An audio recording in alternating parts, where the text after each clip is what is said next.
तो जय हिंद, नमस्कार साथियों, मैं मुकेश सर आप सभी का स्वागत करते हैं स्टूडेंट आज की इस क्लास में। स्टूडेंट अगर आप सभी भी यूपी पुलिस कांस्टेबल 2024 एग्जाम की तैयारी करें तो यकीन मानिए स्टूडेंट आज के क्लास आप सभी के लिए काफी इंपॉर्टेंट होने वाला है, क्योंकि स्टूडेंट इस क्लास के अंदर हम लोग बात करने वाले 200 टॉप एमसीक्यू क्वेश्चन के बारे में, जो कि आप सभी के साथ दावा है कि इससे बाहर आप सभी के कुछ भी एग्जाम में नहीं पूछा जाएगा, क्योंकि यहां पर 200 टॉप इंपोर्टेड क्वेश्चन लिया गया।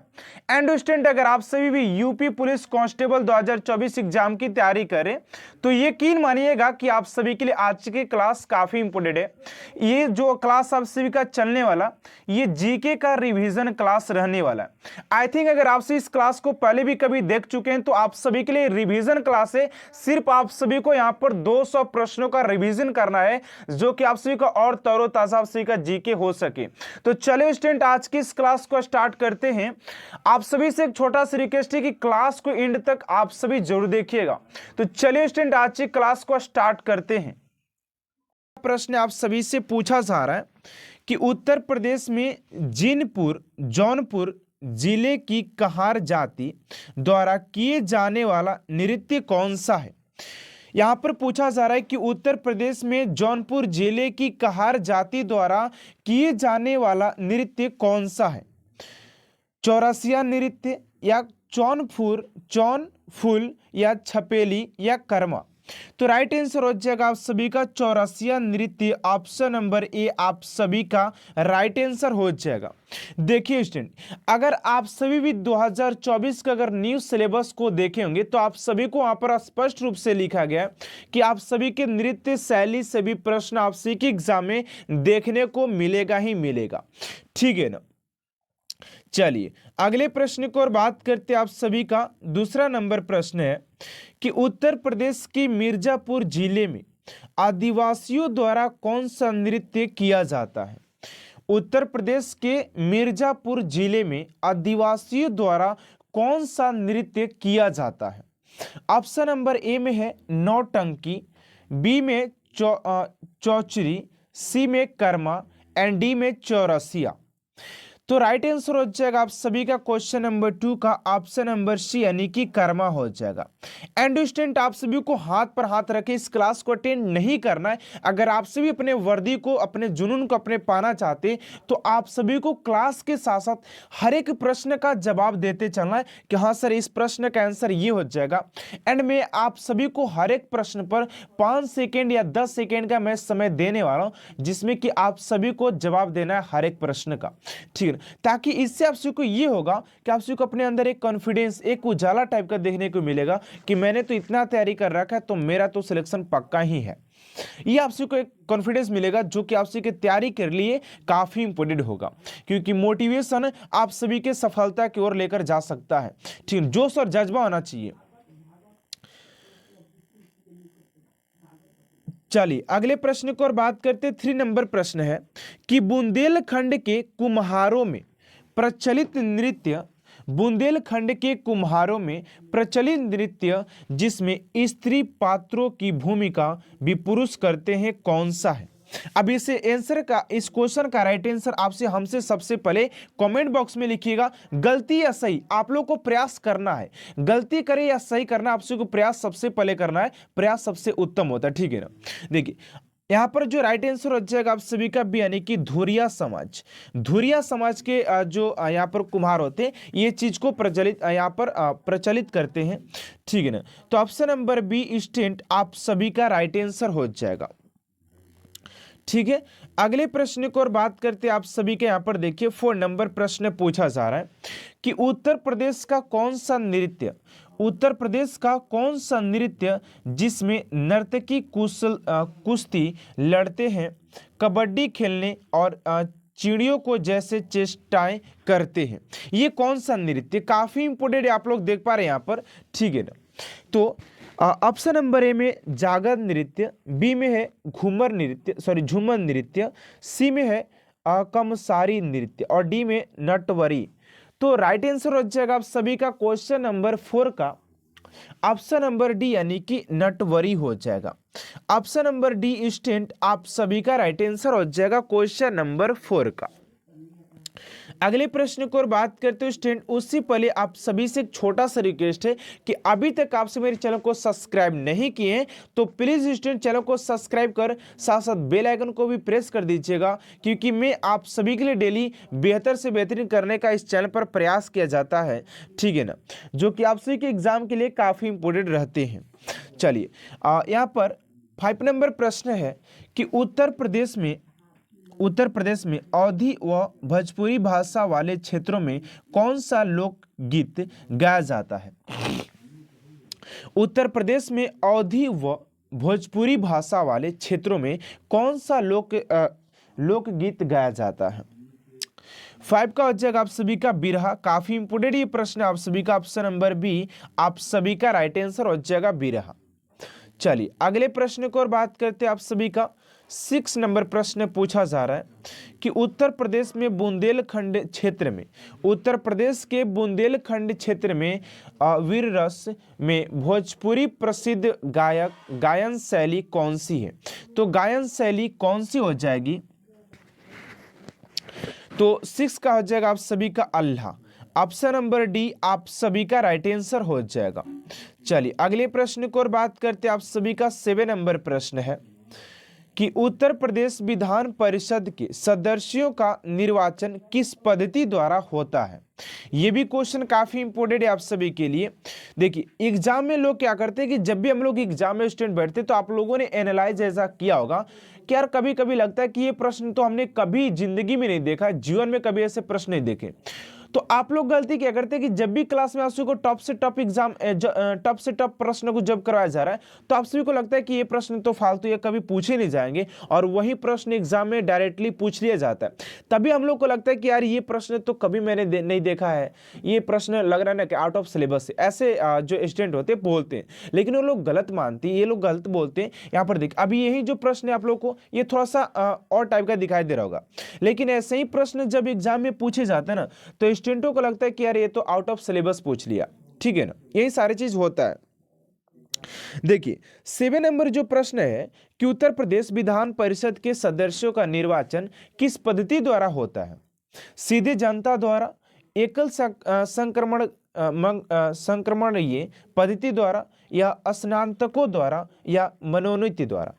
तो देखिए 7 का जो राइट आंसर हो जाएगा बी यानी कि आप सभी का एकल संक्रमणीय पद्धति द्वारा इसका निर्वाचन किया जाता है। ऑप्शन नंबर बी आप सभी का राइट आंसर हो जाएगा। चलिए अगले प्रश्न को और बात करते 8 नंबर प्रश्न आप सभी का। देखिए आप सभी का जो 8 नंबर प्रश्न स्टूडेंट यहाँ पर पूछा जा रहा है कि उत्तर प्रदेश से लोकसभा हेतु निर्वाचित संसद सदस्यों की कुल संख्या कितनी है। यहाँ पर यह पूछा जा रहा है कि उत्तर प्रदेश से लोकसभा हेतु निर्वाचित संसद सदस्यों की संख्या कितनी है। तो यहाँ पर ऑप्शन नंबर ए में 75 एंड बी में आप सभी का 80, ऑप्शन नंबर सी में है 90 एंड डी में 95 यानी 95 दिया हुआ है। आप सभी का राइट आंसर हमसे पहले आप सभी कमेंट बॉक्स में देना है। तो 8 का जो राइट आंसर हो जाएगा आप सभी का ऑप्शन नंबर बी यानी कि 80 है। कितना हो जाएगा 80, ऑप्शन नंबर बी। चलिए अगले प्रश्न को और बात करते हैं आप सभी का 9 नंबर प्रश्न है कि उत्तर प्रदेश विधानसभा के निर्वाचन हेतु किसी प्रत्याशी की आयु कितनी होनी चाहिए। ये भी प्रश्न आप सभी के काफी इंपोर्टेंट है एंड यूपी पुलिस एग्जाम में बात किया जाए आप सभी के उत्तर प्रदेश एग्जाम में तो इससे प्रश्न आप सभी के 100% बनेगा ही बनेगा। आप लोग ध्यान दीजिएगा, उत्तर प्रदेश विधानसभा के निर्वाचन हेतु किसी प्रत्याशी की आयु कितनी होनी चाहिए। तो 9 का हो जाएगा ऑप्शन नंबर बी यानी कि 25 ईयर्स यानी कि 25 वर्ष उसकी न्यूनतम आयु होनी चाहिए प्रत्याशी के लिए। चलिए अगले प्रश्न को और बात करते हैं आप सभी का 10 नंबर प्रश्न है कि उत्तर प्रदेश विधान परिषद के कितने सदस्यों को राज्यपाल मनोनीत करते हैं। उत्तर प्रदेश विधान परिषद के कितने सदस्यों को राज्यपाल मनोनीत करते हैं। ऑप्शन नंबर ए में 2, बी में है 8, सी में है 10 और डी में है 18। तो राइट आंसर हो जाएगा आप सभी का क्वेश्चन नंबर 10 का ऑप्शन नंबर ए, यानी कि दो सदस्यों को राज्यपाल मनोनीत कर सकते हैं आप सभी का। एंड स्टूडेंट आपसे फटाफट कमेंट बॉक्स में अभी लिखिए कि उत्तर प्रदेश के राज्यपाल फिलहाल में कौन है और उत्तर प्रदेश के मुख्यमंत्री कौन है, ठीक है ना। यहाँ पर देखिए अगले प्रश्न को और बात करते हैं आप सभी का 11 नंबर प्रश्न है कि उत्तर प्रदेश के विधान परिषद के कितने सदस्य स्नातकों तथा शिक्षकों द्वारा चुने जाते हैं। उत्तर प्रदेश के विधान परिषद के कितने सदस्य स्नातकों तथा शिक्षकों द्वारा चुने जाते हैं। ऑप्शन नंबर ए में 12, बी में है 15, सी में 16 एंड डी में 18। 11 का जो राइट आंसर हो जाएगा आप सभी का ऑप्शन नंबर डी, यानी कि 18 सदस्य चुने जाते हैं, ठीक है। ऑप्शन नंबर डी आप सभी का राइट आंसर हो जाएगा। चलिए अगले प्रश्न को और बात करते हैं आप सभी का। यहाँ पर 12 नंबर प्रश्न है कि उत्तर प्रदेश विधान परिषद के कितने सदस्य प्रति 2 वर्ष के पश्चात अपना स्थान रिक्त करते हैं, यानी कि वो अपना स्थान छोड़ करके रिक्त कर देते छोड़ देते हैं, ठीक है ना। तो 12 का राइट आंसर हो जाएगा सी, यानी कि 1/3 ऑप्शन नंबर सी। अगले प्रश्न को और बात करते हैं आप सभी का 13 नंबर प्रश्न है कि उत्तर प्रदेश में प्रथम बार यानी कि पहली बार लोकायुक्त के पद की व्यवस्था कब की गई थी। तो 13 का राइट आंसर क्या होगा, ऑप्शन नंबर डी, यानी कि 1975 के लोकायुक्त अधिनियम के अंतर्गत इसका व्यवस्था किया गया था। तो ऑप्शन नंबर डी स्टूडेंट आप सभी का राइट आंसर हो जाएगा क्वेश्चन नंबर यहाँ पर 13 का, ठीक है ना। चलिए अगले प्रश्न को और बात करते हैं। ध्यान दीजिएगा स्टूडेंट कि आप सभी का अगला प्रश्न क्या पूछा गया। देखिए 14 नंबर प्रश्न आप सभी से पूछा जा रहा है कि उत्तर प्रदेश के प्रथम लोकायुक्त श्री विशंभर दयाल को इस पद पर कब नियुक्त किया गया था। प्रथम लोकायुक्त पर, यानी कि इनका जो नियुक्त किया गया था आखिर कब नियुक्त किया गया था, ठीक है ना। देखिए ऑप्शन नंबर ए में है 14 सितंबर। तो राइट आंसर हो जाएगा आप सभी का 14 का ऑप्शन नंबर बी, यानी कि 14 सितंबर 1977 में 1977 में, ठीक है ना। ऑप्शन नंबर बी हो जाएगा। अगले प्रश्न को और बात करते हैं आप सभी का 15 नंबर प्रश्न है कि उत्तर प्रदेश विधान परिषद विधानमंडल का कौन सा सदन कहलाता है। तो ये हो जाएगा उच्च सदन कहलाता है। ऑप्शन नंबर सी स्टूडेंट आप सभी का राइट आंसर हो जाएगा, ठीक है ना। अगले प्रश्न को और बात करते हैं आप सभी के यहाँ पर 16 नंबर प्रश्न पूछा जा रहा है कि उत्तर प्रदेश में नगर पालिका के गठन हेतु किसी नगर की जनसंख्या कम से कम कितनी होनी चाहिए। कम से कम आखिर नगर की संख्या कितनी होनी चाहिए, जनसंख्या कम से कम कितनी होनी चाहिए। तो राइट आंसर हो जाएगा आप सभी का 16 का ऑप्शन नंबर ए, यानी कि 20,000 होना चाहिए। 20,000 ऑप्शन नंबर ए आप सभी का राइट आंसर हो जाएगा, ठीक है ना। अगले प्रश्न को और बात करते हैं आप सभी का 17 नंबर प्रश्न है कि उत्तर प्रदेश में निम्नलिखित में से किन नगरों में महापालिका नहीं है। उत्तर प्रदेश के ऐसा कौन सा नगर है जहां पर कि नगर पालिका कौन है। देखिए यहाँ पर 17 नंबर प्रश्न पूछा जा रहा है कि उत्तर प्रदेश में निम्नलिखित में से किन नगरों में महापालिका नहीं है। तो 17 का राइट आंसर हो जाएगा जौनपुर व सहारनपुर हो जाएगा। ऑप्शन नंबर बी स्टूडेंट आप सभी का राइट आंसर हो जाएगा। अगले प्रश्न को और बात करते हैं आप सभी का 18 नंबर प्रश्न पूछा जा रहा है कि उत्तर प्रदेश ग्रामीण क्षेत्रों में शासन प्रबंधन व विकास हेतु किस संस्था का गठन किया गया है। उत्तर प्रदेश ग्रामीण क्षेत्रों में शासन प्रबंधन व विकास हेतु किस संस्था का गठन किया गया है। तो राइट आंसर हो जाएगा स्टूडेंट आप सभी का क्वेश्चन नंबर 18 का ऑप्शन नंबर बी, यानी कि जिला परिषद का गठन किया गया है। ऑप्शन नंबर बी आप सभी का राइट आंसर हो जाएगा। चलिए अगले प्रश्न को और बात करते हैं आप सभी का। देखिए 19 नंबर प्रश्न यहाँ पर स्टूडेंट पूछा जा रहा है कि उत्तर प्रदेश राज्यपाल का कार्यकाल सामान्यतः कितने वर्ष का होता है। उत्तर प्रदेश के अगर राज्यपाल के अगर कार्यकाल की हम बात करते हैं तो इनका जो होता है 5 वर्ष का होता है। ऑप्शन नंबर सी आप सभी का राइट आंसर हो जाएगा 5 ईयर्स। अगले प्रश्न को और बात करते हैं 20 नंबर प्रश्न है कि उत्तर प्रदेश राज्यपाल के पद के लिए कम से कम कितनी आयु होनी चाहिए, यानी कि उत्तर प्रदेश में राज्यपाल बनने के लिए आपके पास न्यूनतम उम्र कितनी होनी चाहिए। हालांकि हर राज्य की बात करें तो राज्यपाल बनने के लिए उतना ही उम्र चाहिए, ठीक है ना।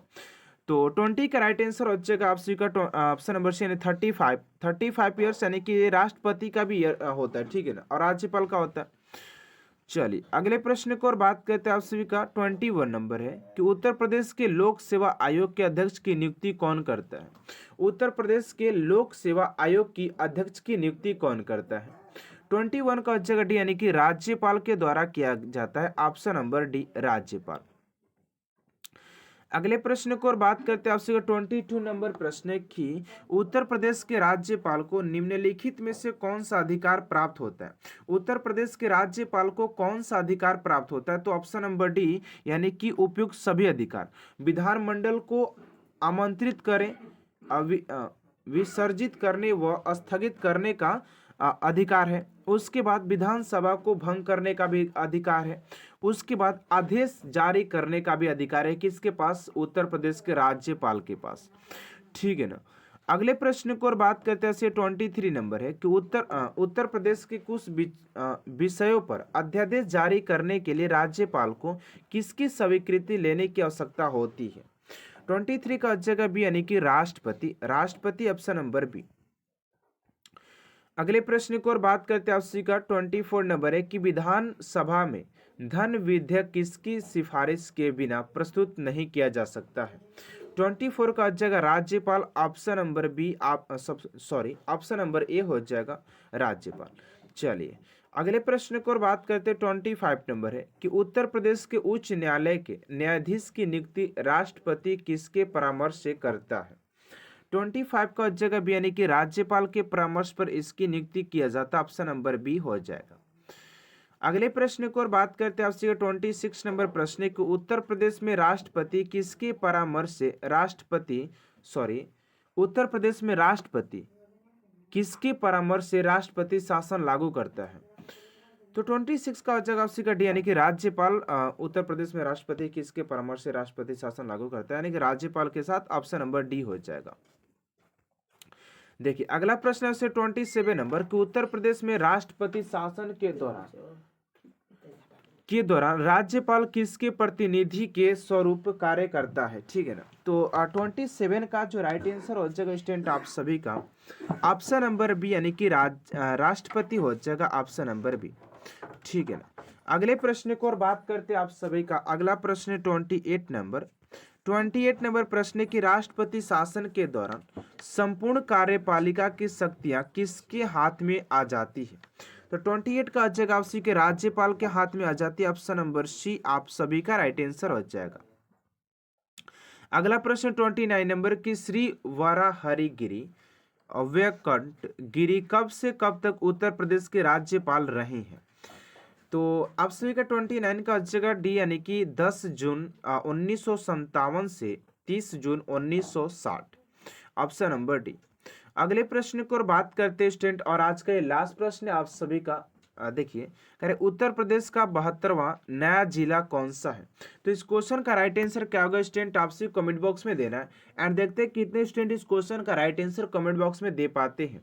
तो आज प्रश्न को और बात करते हैं। अगर स्टूडेंट आप सभी को हर एक प्रश्न का अगर आंसर पता होगा तो आप सभी का, अगर आपसे पता है तो आप सभी कमेंट बॉक्स में उसका आंसर हमसे सबसे पहले लिखिएगा। हमें आंसर देने से पहले आप सभी कमेंट बॉक्स में आंसर लिखना है ताकि आप सभी खुद पता चल पाए कि आप लोग कितना तैयारी कर रखे हैं, ठीक है ना। चलिए पहला प्रश्न है कि गोस्वामी तुलसीदास को समर्पित तुलसीदास मानस मंदिर उत्तर प्रदेश में कहां पर स्थित है।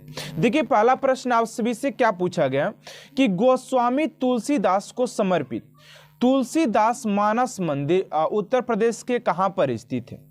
ऑप्शन नंबर ए में मथुरा, बी में है प्रयागराज, सी में आगरा और डी में है वाराणसी। तो यहां पर दोस्तों बात किया जाए यहाँ पर देखिए जो इसका राइट आंसर हो जाए ना वाराणसी हो जाएगा। तुलसीदास, तो तुलसीदास की बात किया जा रहा है तो तुलसीदास जो मंदिर, तुलसीदास ज्यादातर ले कहाँ पर रहते थे, तो वाराणसी में, यानी कि वाराणसी में रहते थे, बनारस में रहते थे। तो ऐसे आप सभी इसको रिलेट कर पाएंगे कि तुलसीदास ज्यादातर ले कहाँ पर रहना पसंद करते थे, तो बनारस में। ठीक है ना, तो ऑप्शन नंबर डी आप सभी का राइट आंसर हो जाएगा। चलिए अगले प्रश्न को और बात करते फटाफट फटाफट देखिएगा। दूसरा नंबर प्रश्न स्टूडेंट आप सभी से पूछा जा रहा है कि उत्तर प्रदेश के ललितपुर में देवी सिंह बुंदेला ने कौन सा मंदिर बनवाया है। उत्तर प्रदेश के ललितपुर में देवी सिंह बुंदेला कौन सा मंदिर बनवाई है। किला, दशावतार मंदिर, या विष्णु मंदिर ललितपुर, या शिव मंदिर ललितपुर, या डी नरसिंह मंदिर देवगढ़। देखिए दूसरा का जो राइट आंसर क्या होना चाहिए आप सभी का, दूसरा का जो राइट आंसर हो जाएगा आप सभी का ऑप्शन नंबर हो जाएगा स्टूडेंट डी, यानी कि नरसिंह मंदिर देवगढ़ किला। और यहाँ पर देखिए इसको कैसे हम लोग दोस्तों याद करेंगे। तो यहाँ पर देवी बुंदेल है, देवी को क्या कर दीजिए नरसिंह कर दीजिए, देवी को, देवी जो नर है, नर और देवी एक दूसरे से रिलेटेड है ना, नर और देवी जो होती है एक दूसरे से रिलेटेड होती हैं। ठीक है ना, तो ऐसे आप लोग क्या कर सकते हैं, इसको याद कर सकते हैं कि जो नरसिंह जो देवी सिंह बुंदेला जी हैं वो नरसिंह मंदिर देवगढ़ जिला में किला बनवाई थी। ऑप्शन नंबर डी हो जाएगा। ठीक है ना, अगले प्रश्न को और बात करते। देखिए दूसरा नंबर प्रश्न आप सभी से क्या पूछा जा रहा है कि द्वारकाधीश का प्रसिद्ध मंदिर उत्तर प्रदेश के किस नगर में है। द्वारिकाधीश की प्रसिद्ध मंदिर उत्तर प्रदेश के किस नगर में है। ऑप्शन नंबर ए में है आगरा, बी में वृंदावन, और सी में वाराणसी, और डी में मथुरा। क्या हो जाइए, द्वारिकाधीश जो है ना मथुरा में रहते हैं, द्वारिकाधीश मथुरा में रहते हैं, यानी कि मथुरा आप सभी का राइट आंसर हो जाएगा। ठीक है, मजा आ रहा है तो आप सभी कमेंट बॉक्स में लिखिएगा कि आप सभी क्लास कैसा लग रहा है, एंड स्टूडेंट आप सभी क्लास को लाइक कर दीजिएगा। ठीक है ना, देखिए अगला प्रश्न आप सभी का 4 नंबर प्रश्न स्टूडेंट पूछा जा रहा है, ध्यान दीजिएगा। देखिए अगला प्रश्न आप सभी का 4 नंबर की प्रसिद्ध JK मंदिर उत्तर प्रदेश के किस नगर में स्थित है, किस नगर में स्थित है। तो आप सभी का यहाँ पर देखिए JK मंदिर जो कि काफी इंपोर्टेंट है आप सभी के लिए।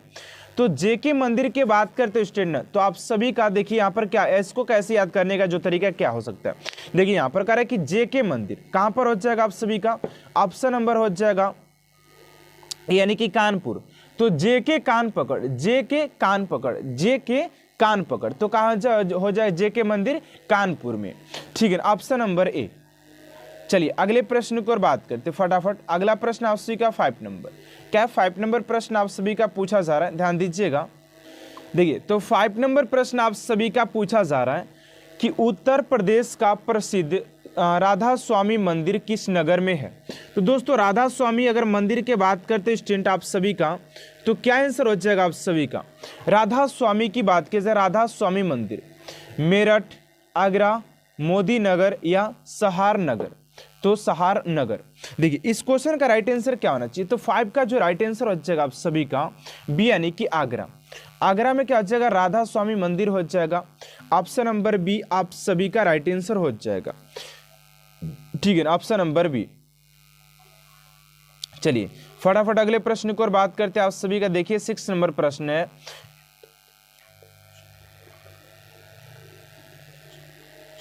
देखिए अगला प्रश्न स्टूडेंट आप सभी का यहाँ पर 6 नंबर की प्रसिद्ध अलोपी देवी का मंदिर किस जिले में स्थित है।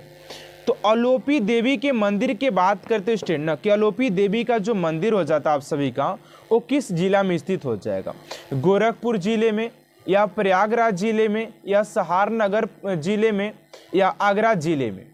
तो 6 का जो राइट आंसर हो जाएगा आप सभी का प्रयागराज जिला।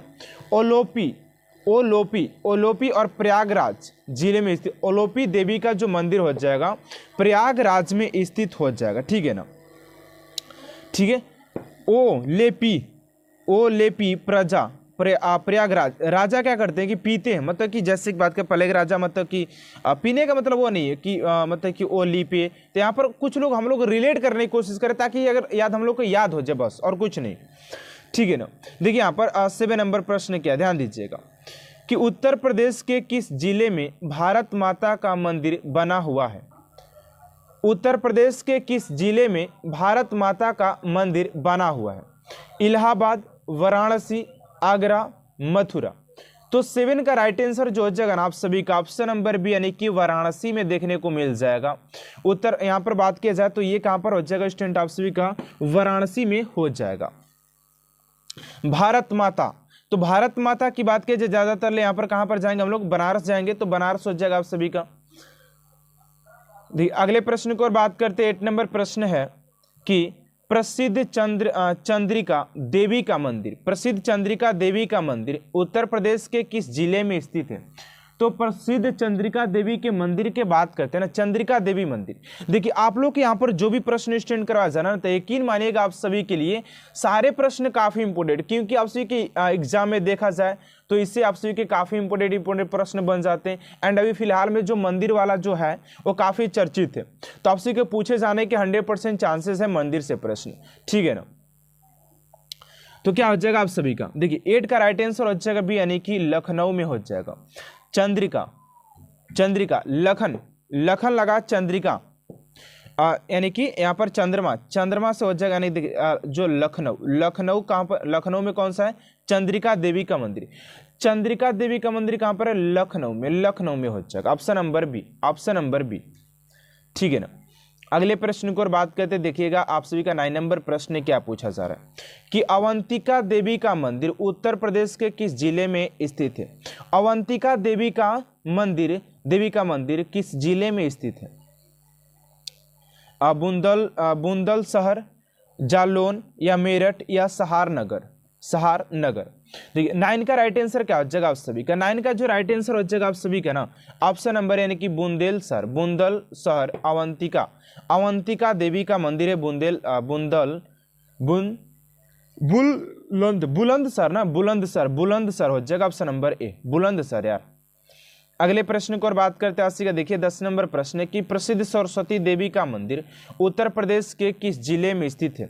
तो प्रसिद्ध सरस्वती देवी के मंदिर की बात करते हैं ना, तो आपसे क्या होना चाहिए, यहां पर जवाब दीजिएगा। यहां पर इसका राइट आंसर क्या हो जाएगा, अगर सरस्वती की बात की जाए तो ये कंठ से निकलता है, यहां पर कंठ से नहीं, सरस्वती माँ, तो यहां पर मेरठ, कंठ और यहाँ पर मेरठ, ठीक है ना। तो ऑप्शन नंबर आपसी का डी हो जाएगा। अगर उत्तर प्रदेश में अगर हम लोग बात करें सरस्वती माँ के मंदिर का तो वो मेरठ जिले में हो जाएगा, ठीक है। अगले प्रश्न को और बात करते ध्यान दीजिएगा कि आप सभी का यहाँ पर 11 नंबर प्रश्न क्या पूछा जा रहा है।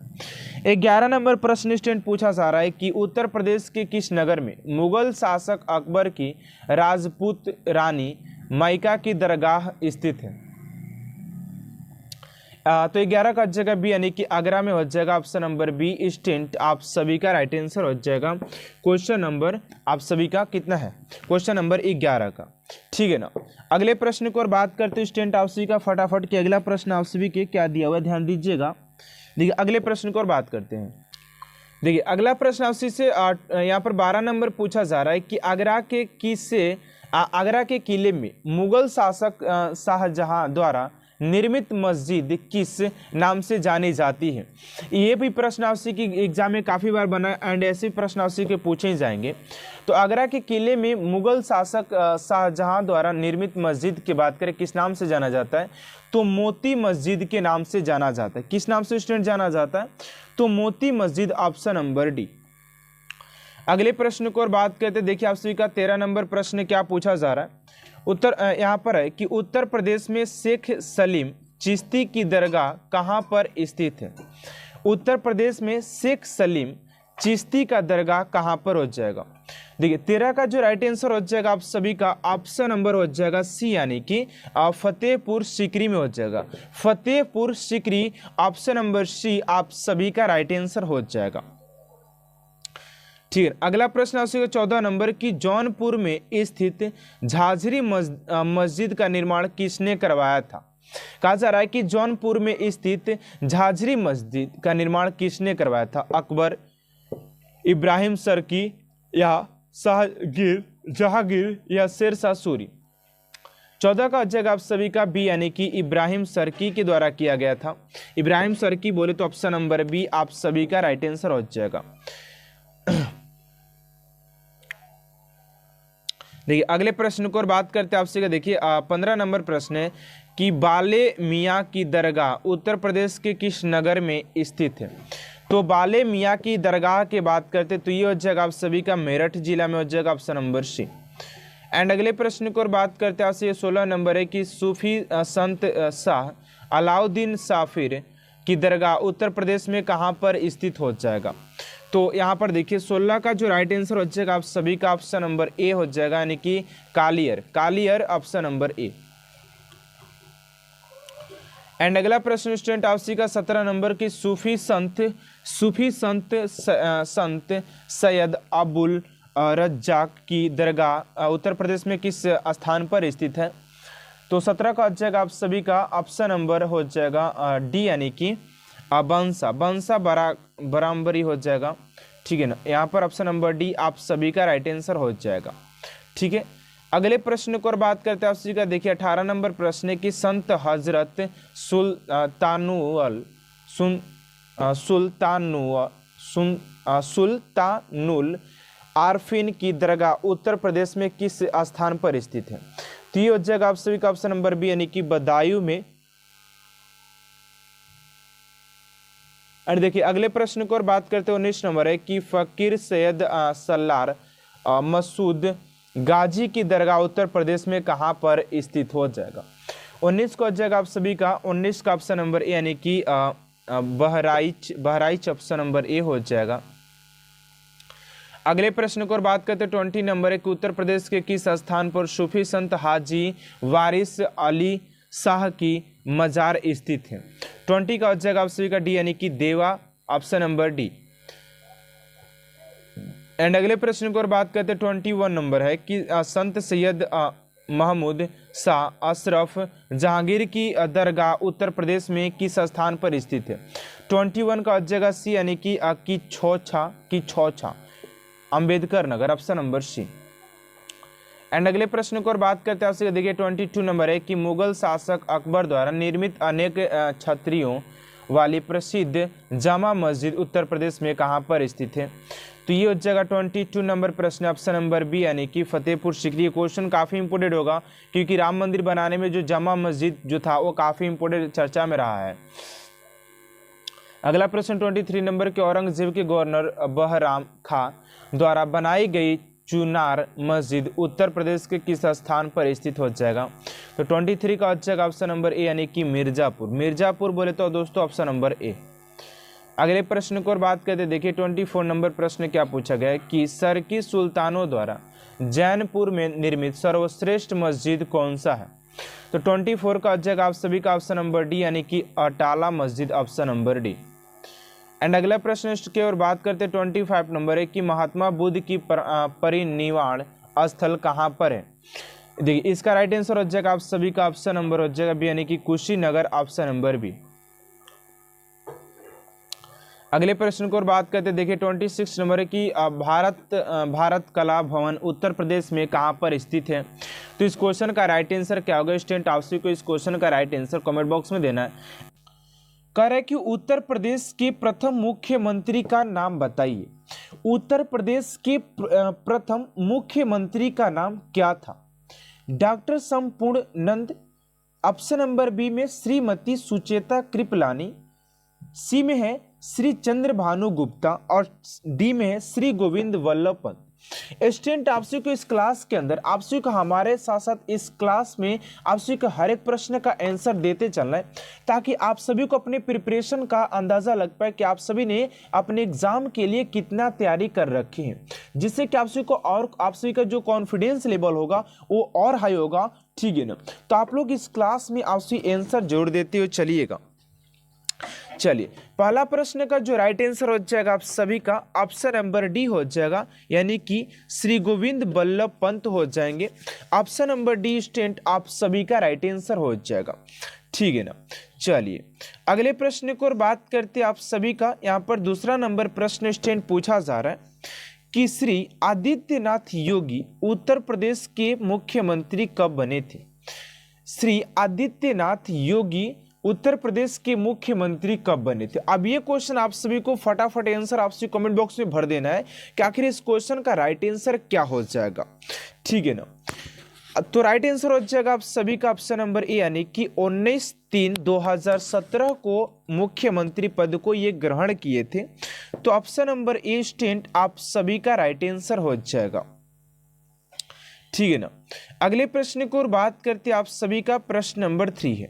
देखिए आप लोग के हर एक क्लास कहीं भी आप सभी क्लास में ऐसा प्रश्न शायद ही देखने को मिलता है, क्योंकि मैं सोचता हूं कि आप लोग हर एक टाइप के प्रश्न को क्वेश्चन को सोल्व कर पाए, ताकि आप लोग जब भी एग्जाम हॉल में बैठे तो आप सभी को ये फीलिंग ना आए कि मैंने यार ये प्रश्न करके अगर आया होता तो मेरा एक नंबर और कन्फर्म हो जाता, जिससे कि मैं अपने वर्दी के सपने को साकार कर पाता। तो आप लोग हर एक टाइप के क्वेश्चन को कवर अप कीजिए। ठीक है ना। ये ज़्यादा देर तक क्लास नहीं चलेगा, आपसे के 10 से 20 मिनट चलेगा, जिसमें कि आपसे को 30 क्वेश्चन कंप्लीट करवाया जाएगा।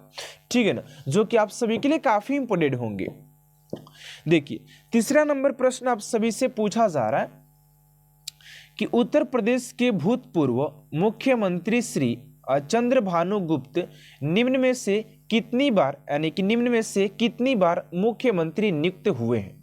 अब ये देखिए कितना इंपोर्टेंट प्रश्न है आप सभी के लिए।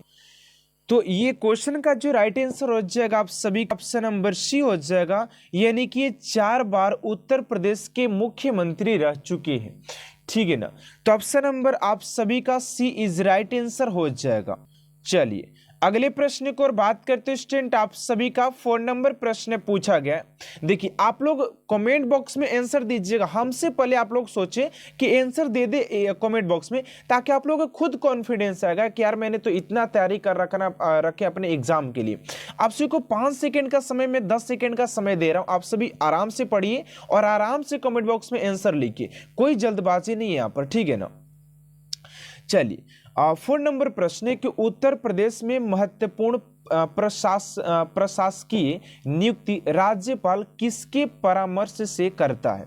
उत्तर प्रदेश में महत्वपूर्ण प्रशासकीय नियुक्तियां राज्यपाल किसके परामर्श से करता है। ऑप्शन नंबर ए में है प्रधानमंत्री, बी में मुख्यमंत्री, सी में उपराष्ट्रपति और डी में है राष्ट्रपति। तो राइट आंसर हो जाएगा आप सभी का ऑप्शन नंबर बी, यानी कि मुख्यमंत्री के परामर्श से प्रशासकीय का नियुक्ति राज्यपाल करता है। ठीक है ना। तो ऑप्शन नंबर बी हो जाएगा। चलिए अगले प्रश्न को और बात करते हैं आप सभी का। यहाँ पर 5 नंबर प्रश्न स्टूडेंट पूछा जा रहा है कि सुश्री मायावती प्रथम बार उत्तर प्रदेश के मुख्यमंत्री कब बनी थी।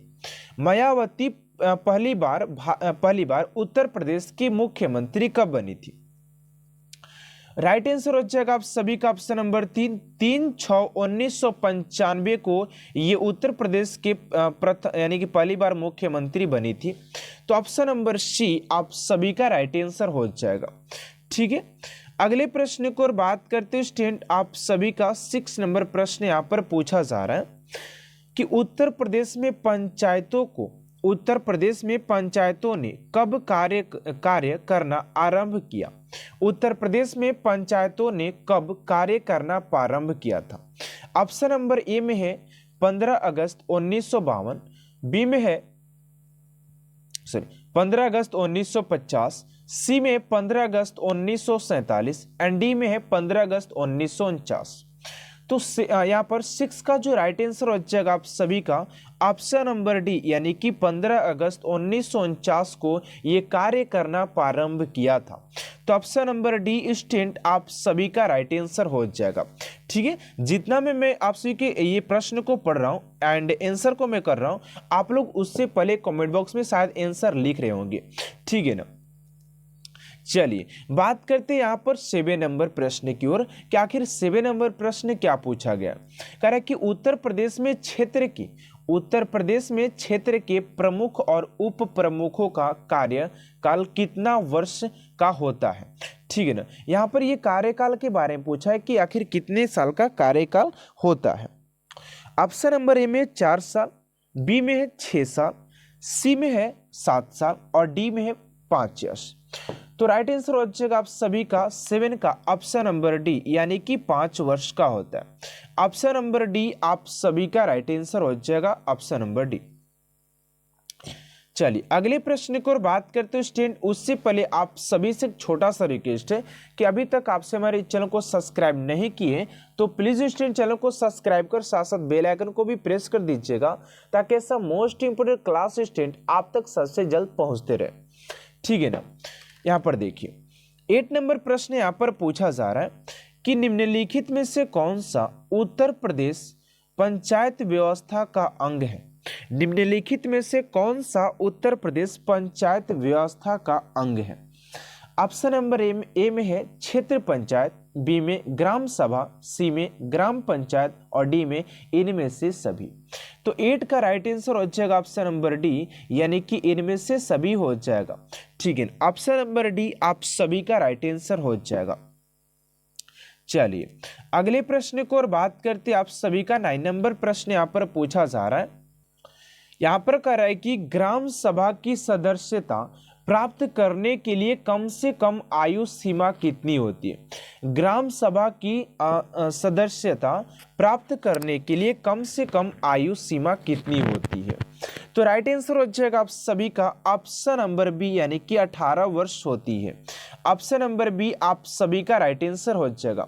देखिए अगर आप लोग भी चाहते यार कि मैं उस वर्दी को पा के रहूं, तो आप सभी को हर एक प्रश्न को लगाना होगा, क्योंकि आप लोग भी जानते हैं कि जीके का कोई भी अंत नहीं होता, इसका कोई भी अथाह ये सागर है, और इसमें से सागर में कहीं से भी अगर एक बाल्टी निकालिएगा तो उसका कोई प्रभाव पड़ने वाला नहीं है। तो आप लोग जितना हो सके, जहां से हो सके उतना कवर करने का प्रयास कीजिए, ताकि जहां से भी एग्जामिनर अगर प्रश्न पूछे ना तो डालेंगे उसको, ठीक है। ये आप सभी के अंदर कॉन्फिडेंस होना चाहिए, और ये कॉन्फिडेंस तब आएगा जब आप लोग हर एक प्रकार के क्वेश्चन को सॉल्व कर पाएंगे, ठीक है। ये कॉन्फिडेंस तभी आएगा आपके अंदर, ठीक है। चलिए यहां पर देखिए 10 नंबर प्रश्न आप सभी से पूछा गया कि उत्तर प्रदेश ग्राम सभा का प्रधान कितने वर्ष तक अपने पद पर बना रह सकता है। उत्तर प्रदेश ग्राम सभा का प्रधान कितने वर्ष तक अपने पद पर बना रह सकता है। 2 वर्ष, 5 वर्ष, 6 वर्ष, 8 वर्ष। तो राइट आंसर हो जाएगा आप सभी का ऑप्शन नंबर बी, यानी कि 5 वर्ष तक ये बना रह सकता है। ऑप्शन नंबर बी आप सभी का राइट आंसर हो जाएगा, ठीक है। अगले प्रश्न को और बात करते आप सभी का ध्यान दीजिएगा। यहाँ पर 11 नंबर प्रश्न स्टूडेंट पूछा जा रहा है कि उत्तर प्रदेश ग्राम सभा के प्रधान के पद के लिए कम से कम आयु की सीमा होती है, कितनी होती है। तो 11 का जो राइट आंसर हो जाएगा ऑप्शन नंबर बी, यानी कि 21 वर्ष होती है। ऑप्शन नंबर बी आप सभी का राइट आंसर हो जाएगा 11 वर्ष, सॉरी 21 ईयर्स, 21 हो जाएगा। यहाँ पर देखिए 10 नंबर प्रश्न 12 नंबर प्रश्न यहाँ पर पूछा जा रहा है कि उत्तर प्रदेश में ग्राम पंचायत का संगठन कम से कम कितने हजार की जनसंख्या पर किया जाता है। उत्तर प्रदेश में ग्राम पंचायत का संगठन कम से कम कितने हजार की जनसंख्या पर किया जाता है। तो राइट आंसर हो जाएगा आप सभी का ऑप्शन नंबर ए, यानी कि 1000 पर किया जाता है। ऑप्शन नंबर ए आप सभी का राइट आंसर हो जाएगा, ठीक है। चलिए अगले प्रश्न को और बात करते हैं। यहाँ पर 13 नंबर प्रश्न आप सभी से पूछा जा रहा है कि उत्तर प्रदेश ग्राम पंचायत के प्रधान एवं उप प्रधान के पद के लिए किसी व्यक्ति की आयु कम से कम कितनी होनी चाहिए, यहाँ पर गलत मिसप्रिंट हो चुका है, यहाँ पर कितनी होनी चाहिए। तो 13 का राइट आंसर हो जाएगा ऑप्शन नंबर डी, यानी कि 21 ईयर्स होना चाहिए, ठीक है। ऑप्शन नंबर आप सभी का डी इज राइट आंसर हो जाएगा। चलिए अगले प्रश्न को और बात करते हैं। स्टूडेंट आप सभी का 14 नंबर प्रश्न पूछा जा रहा है कि उत्तर प्रदेश पंचायत राज्य संशोधन अधिनियम के अनुसार ग्राम पंचायत का कार्यकाल कितने वर्ष का होता है। 14 का हो जाएगा ऑप्शन नंबर बी, यानी कि 5 वर्ष का होता है। ऑप्शन नंबर बी स्टूडेंट आप सभी का राइट आंसर हो जाएगा, ठीक है ना। अगले प्रश्न को और बात करते हैं आप सभी का। यहाँ पर 15 नंबर प्रश्न पूछा जा रहा है। देखिए, मैंने इस क्लास को अटेंड करने से पहले स्टूडेंट आप सभी के 10 से 20 क्वेश्चन 10 से 20 क्लास मैंने ऑलरेडी आप सभी को अटेंड करवा चुके हैं। अगर आप सभी उस क्लास को नहीं देखे होंगे तो जाकर के प्लीज़ आप लोग उस क्लास को देख लीजिएगा, क्योंकि सारे क्लास आप सभी के लिए काफ़ी इंपॉर्टेंट है। ठीक है ना। देखिए, यहाँ पर 15 नंबर प्रश्न पूछा गया कि प्रधान या उप प्रधान को हटाने के लिए कोई बैठक उसके चुनाव के कितने वर्ष के भीतर नहीं बुलाई जा सकती है। तो 15 का जगह ऑप्शन नंबर ए यानी कि एक बार। ऑप्शन नंबर ए आप सभी का राइट आंसर हो जाएगा। चलिए, अगला प्रश्न आप सभी का 16 नंबर कि नई पंचायती राज्य व्यवस्था में पिछड़े वर्गों के लिए ग्राम पंचायतों में कितनी प्रतिशत सीटें आरक्षित रखने का प्रावधान है। तो कितनी सीटें रखने की प्रावधान है। तो 16 का हो जाएगा ऑप्शन नंबर डी यानी कि 27%। 27% ऑप्शन नंबर डी आप सभी का राइट आंसर हो जाएगा। देखिए, आप लोग के बहुत सारे यूट्यूब पर जो टीचर होते हैं वो बोलते हैं कि यहाँ पर पढ़ो, आप लोग का सिलेक्शन हो जाएगा। लेकिन यार, क्या आप उस एग्जाम के पेपर बना रहे? नहीं, यहाँ पर कोई यहाँ पर पेपर नहीं बनाता, तो आखिर कोई कैसे ऐसे बोल सकता है कि यार यहीं से आपका प्रश्न आएगा तो आएगा, आप लोग यहीं पढ़िए।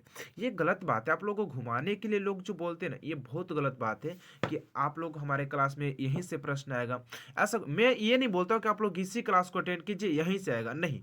मैं ये आपसे को बोलता हूँ कि देखिए, जो जीके है आपसे का अथाह सागर है, इसमें कोई इसका माप नहीं कर सकता है। तो आप लोग जहां से हो सके उस राज्य से क्वेश्चन करने का कोशिश कीजिए। मैं ऐसा नहीं बोल रहा कि आपसे हमारे ही चैनल पर पढ़िए, आप लोग हमारे ही क्लास को अटेंड कीजिए, नहीं। आप लोग को जहां भी अगर स्वतंत्रता प्राप्त हो, आप लोग जहां पर समझ पाए, जहां से कुछ सीख पाए, वहां पर आप लोग क्लास को कर सकते हैं। ये मेरा आप सभी से वो रिक्वेस्ट है, ठीक है ना। ऐसा बात नहीं, आप अगर आप सभी को हमारा क्लास अच्छा लग रहा है तो हमारे क्लास में ये, अगर आप सभी को और कोई बेहतर से बेहतरीन क्लास करा रहा है तो आप लोग वहां पर जाकर क्लास कीजिए। ऐसा कोई पाबंदी नहीं है, ठीक है ना। देखिए, 17 नंबर प्रश्न है कि ग्राम पंचायत में एक प्रधान और एक उप प्रधान के अतिरिक्त कितने सदस्य हो सकते हैं। तो 17 का जगह भी यानी कि 9 से 15 तक हो सकते हैं, ठीक है ना। ऑप्शन नंबर बी आप सभी का राइट आंसर हो जाएगा। चलिए, अगले प्रश्न को और बात करते हैं। 18 नंबर प्रश्न कि उत्तर प्रदेश जिला पंचायत के अध्यक्ष और उपाध्यक्ष का चुनाव किस प्रकार होता है। तो 18 का जो राइट आंसर हो जाएगा आप सभी का ऑप्शन नंबर बी यानी कि गुप्त मतदान द्वारा किया जाता है, ठीक है ना। ऑप्शन नंबर बी आप सभी का राइट आंसर हो जाएगा, गुप्त मतदान द्वारा। चलिए, अगला प्रश्न आपसे का 19 नंबर की उत्तर प्रदेश जिला पंचायत का कार्यकाल कितना होता है। उत्तर प्रदेश जिला पंचायत का कार्यकाल कितना होता है। तो 19 का जगह ऑप्शन नंबर आप सभी का सी यानी कि 5 वर्ष होता है। ऑप्शन नंबर सी स्टूडेंट आप सभी का राइट आंसर हो जाएगा। चलिए, अगला प्रश्न आपसे का 20 नंबर की विस्तृत मैदानी भाग को कितने उपभाग में बांटा जा सकता है। विस्तृत मैदानी भाग को कितने उपभागों में बांटा जा सकता है।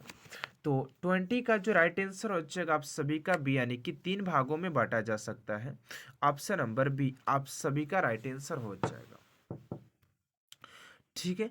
अगले प्रश्न को और बात करते हैं आपसे का 21 नंबर प्रश्न यहाँ पर पूछा जा रहा है कि उत्तर प्रदेश में किस प्राचीनतम भूभाग का हिस्सा है। सॉरी, उत्तर प्रदेश किस प्राचीनतम भूभाग का हिस्सा है।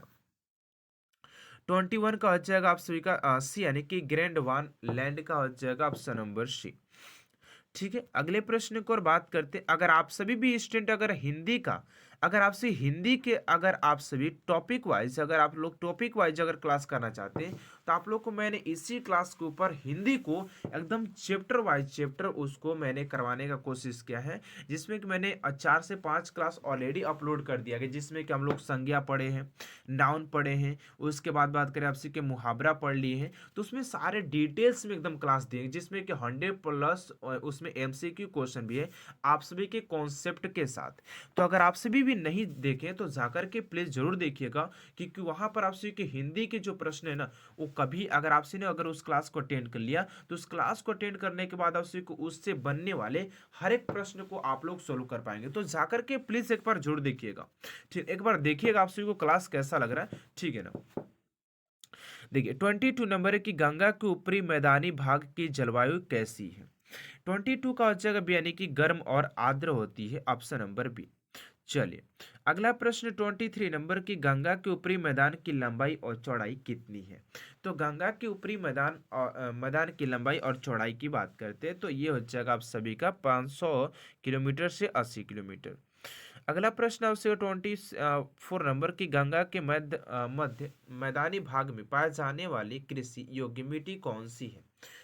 तो ये प्रश्न तो आप सभी के लगभग में हर एक प्रश्न में भी पूछा जाता है, ठीक है ना। तो 24 का आ जाएगा ऑप्शन नंबर बी, यानी कि कॉप मिट्टी ऑप्शन नंबर बी।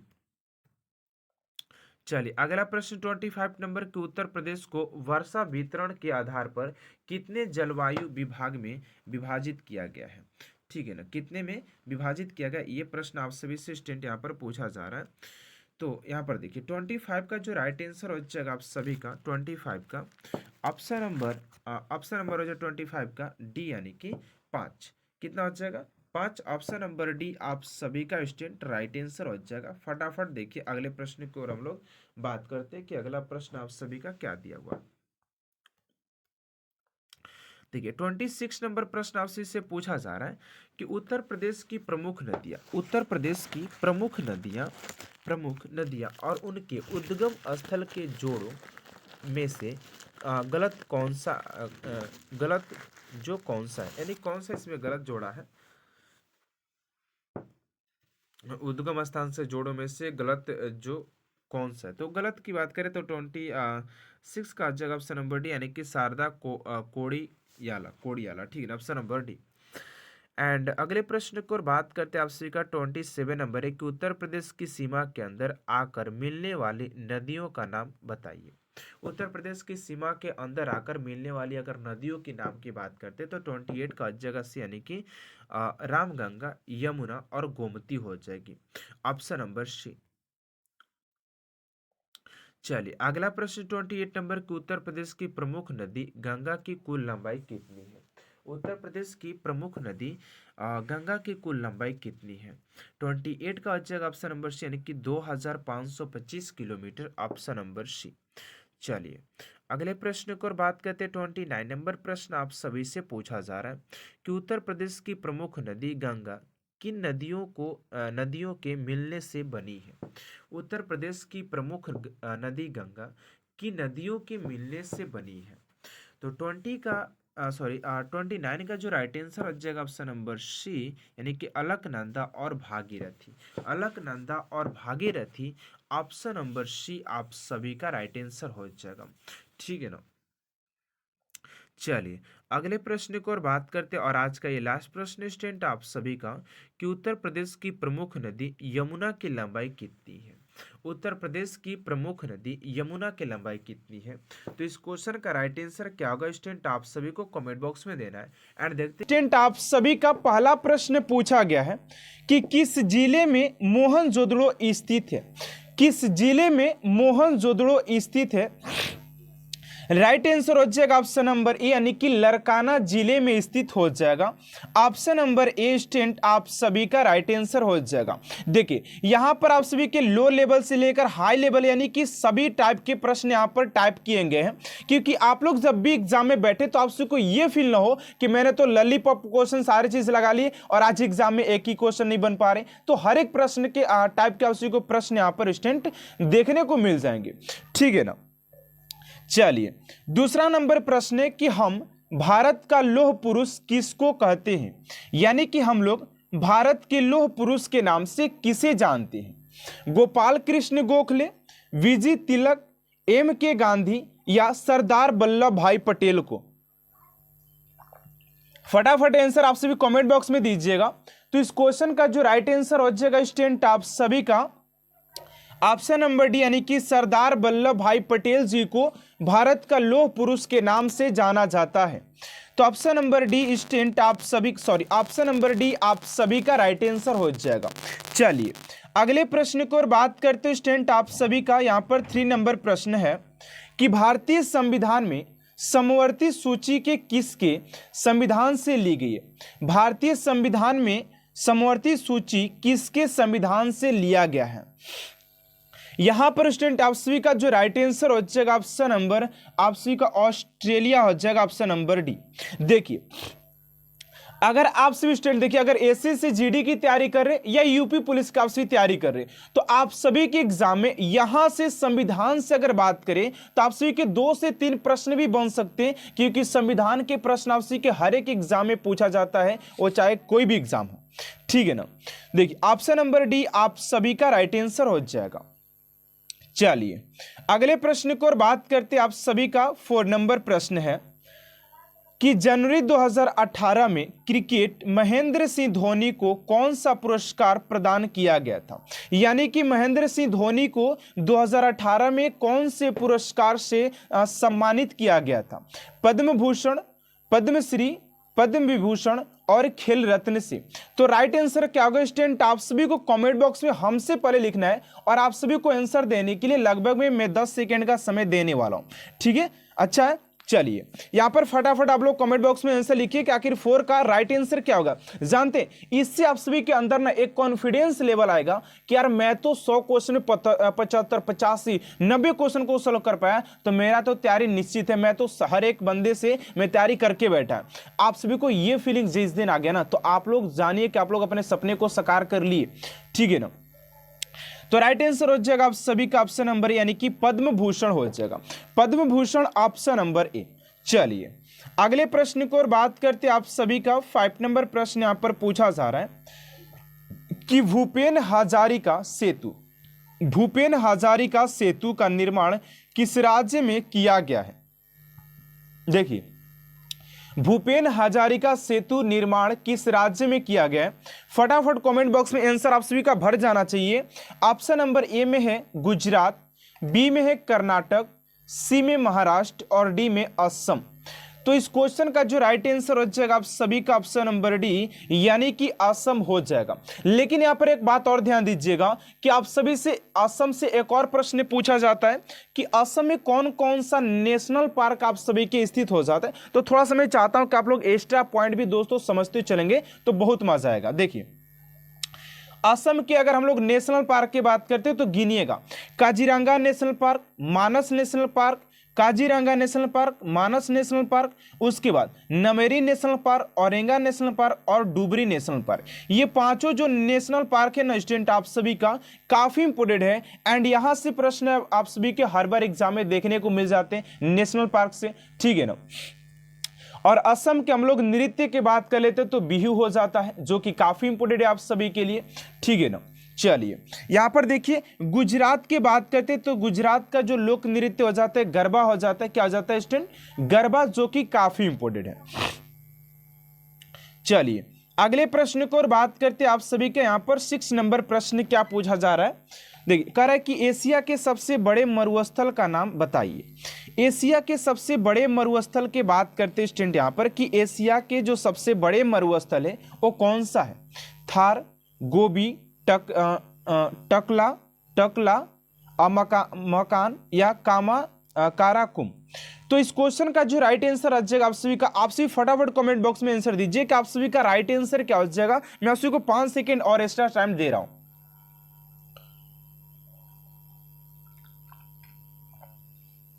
चलिए तो इसका आंसर मैं बता रहा हूं आप सभी को, राइट आंसर हो जाएगा गोबी।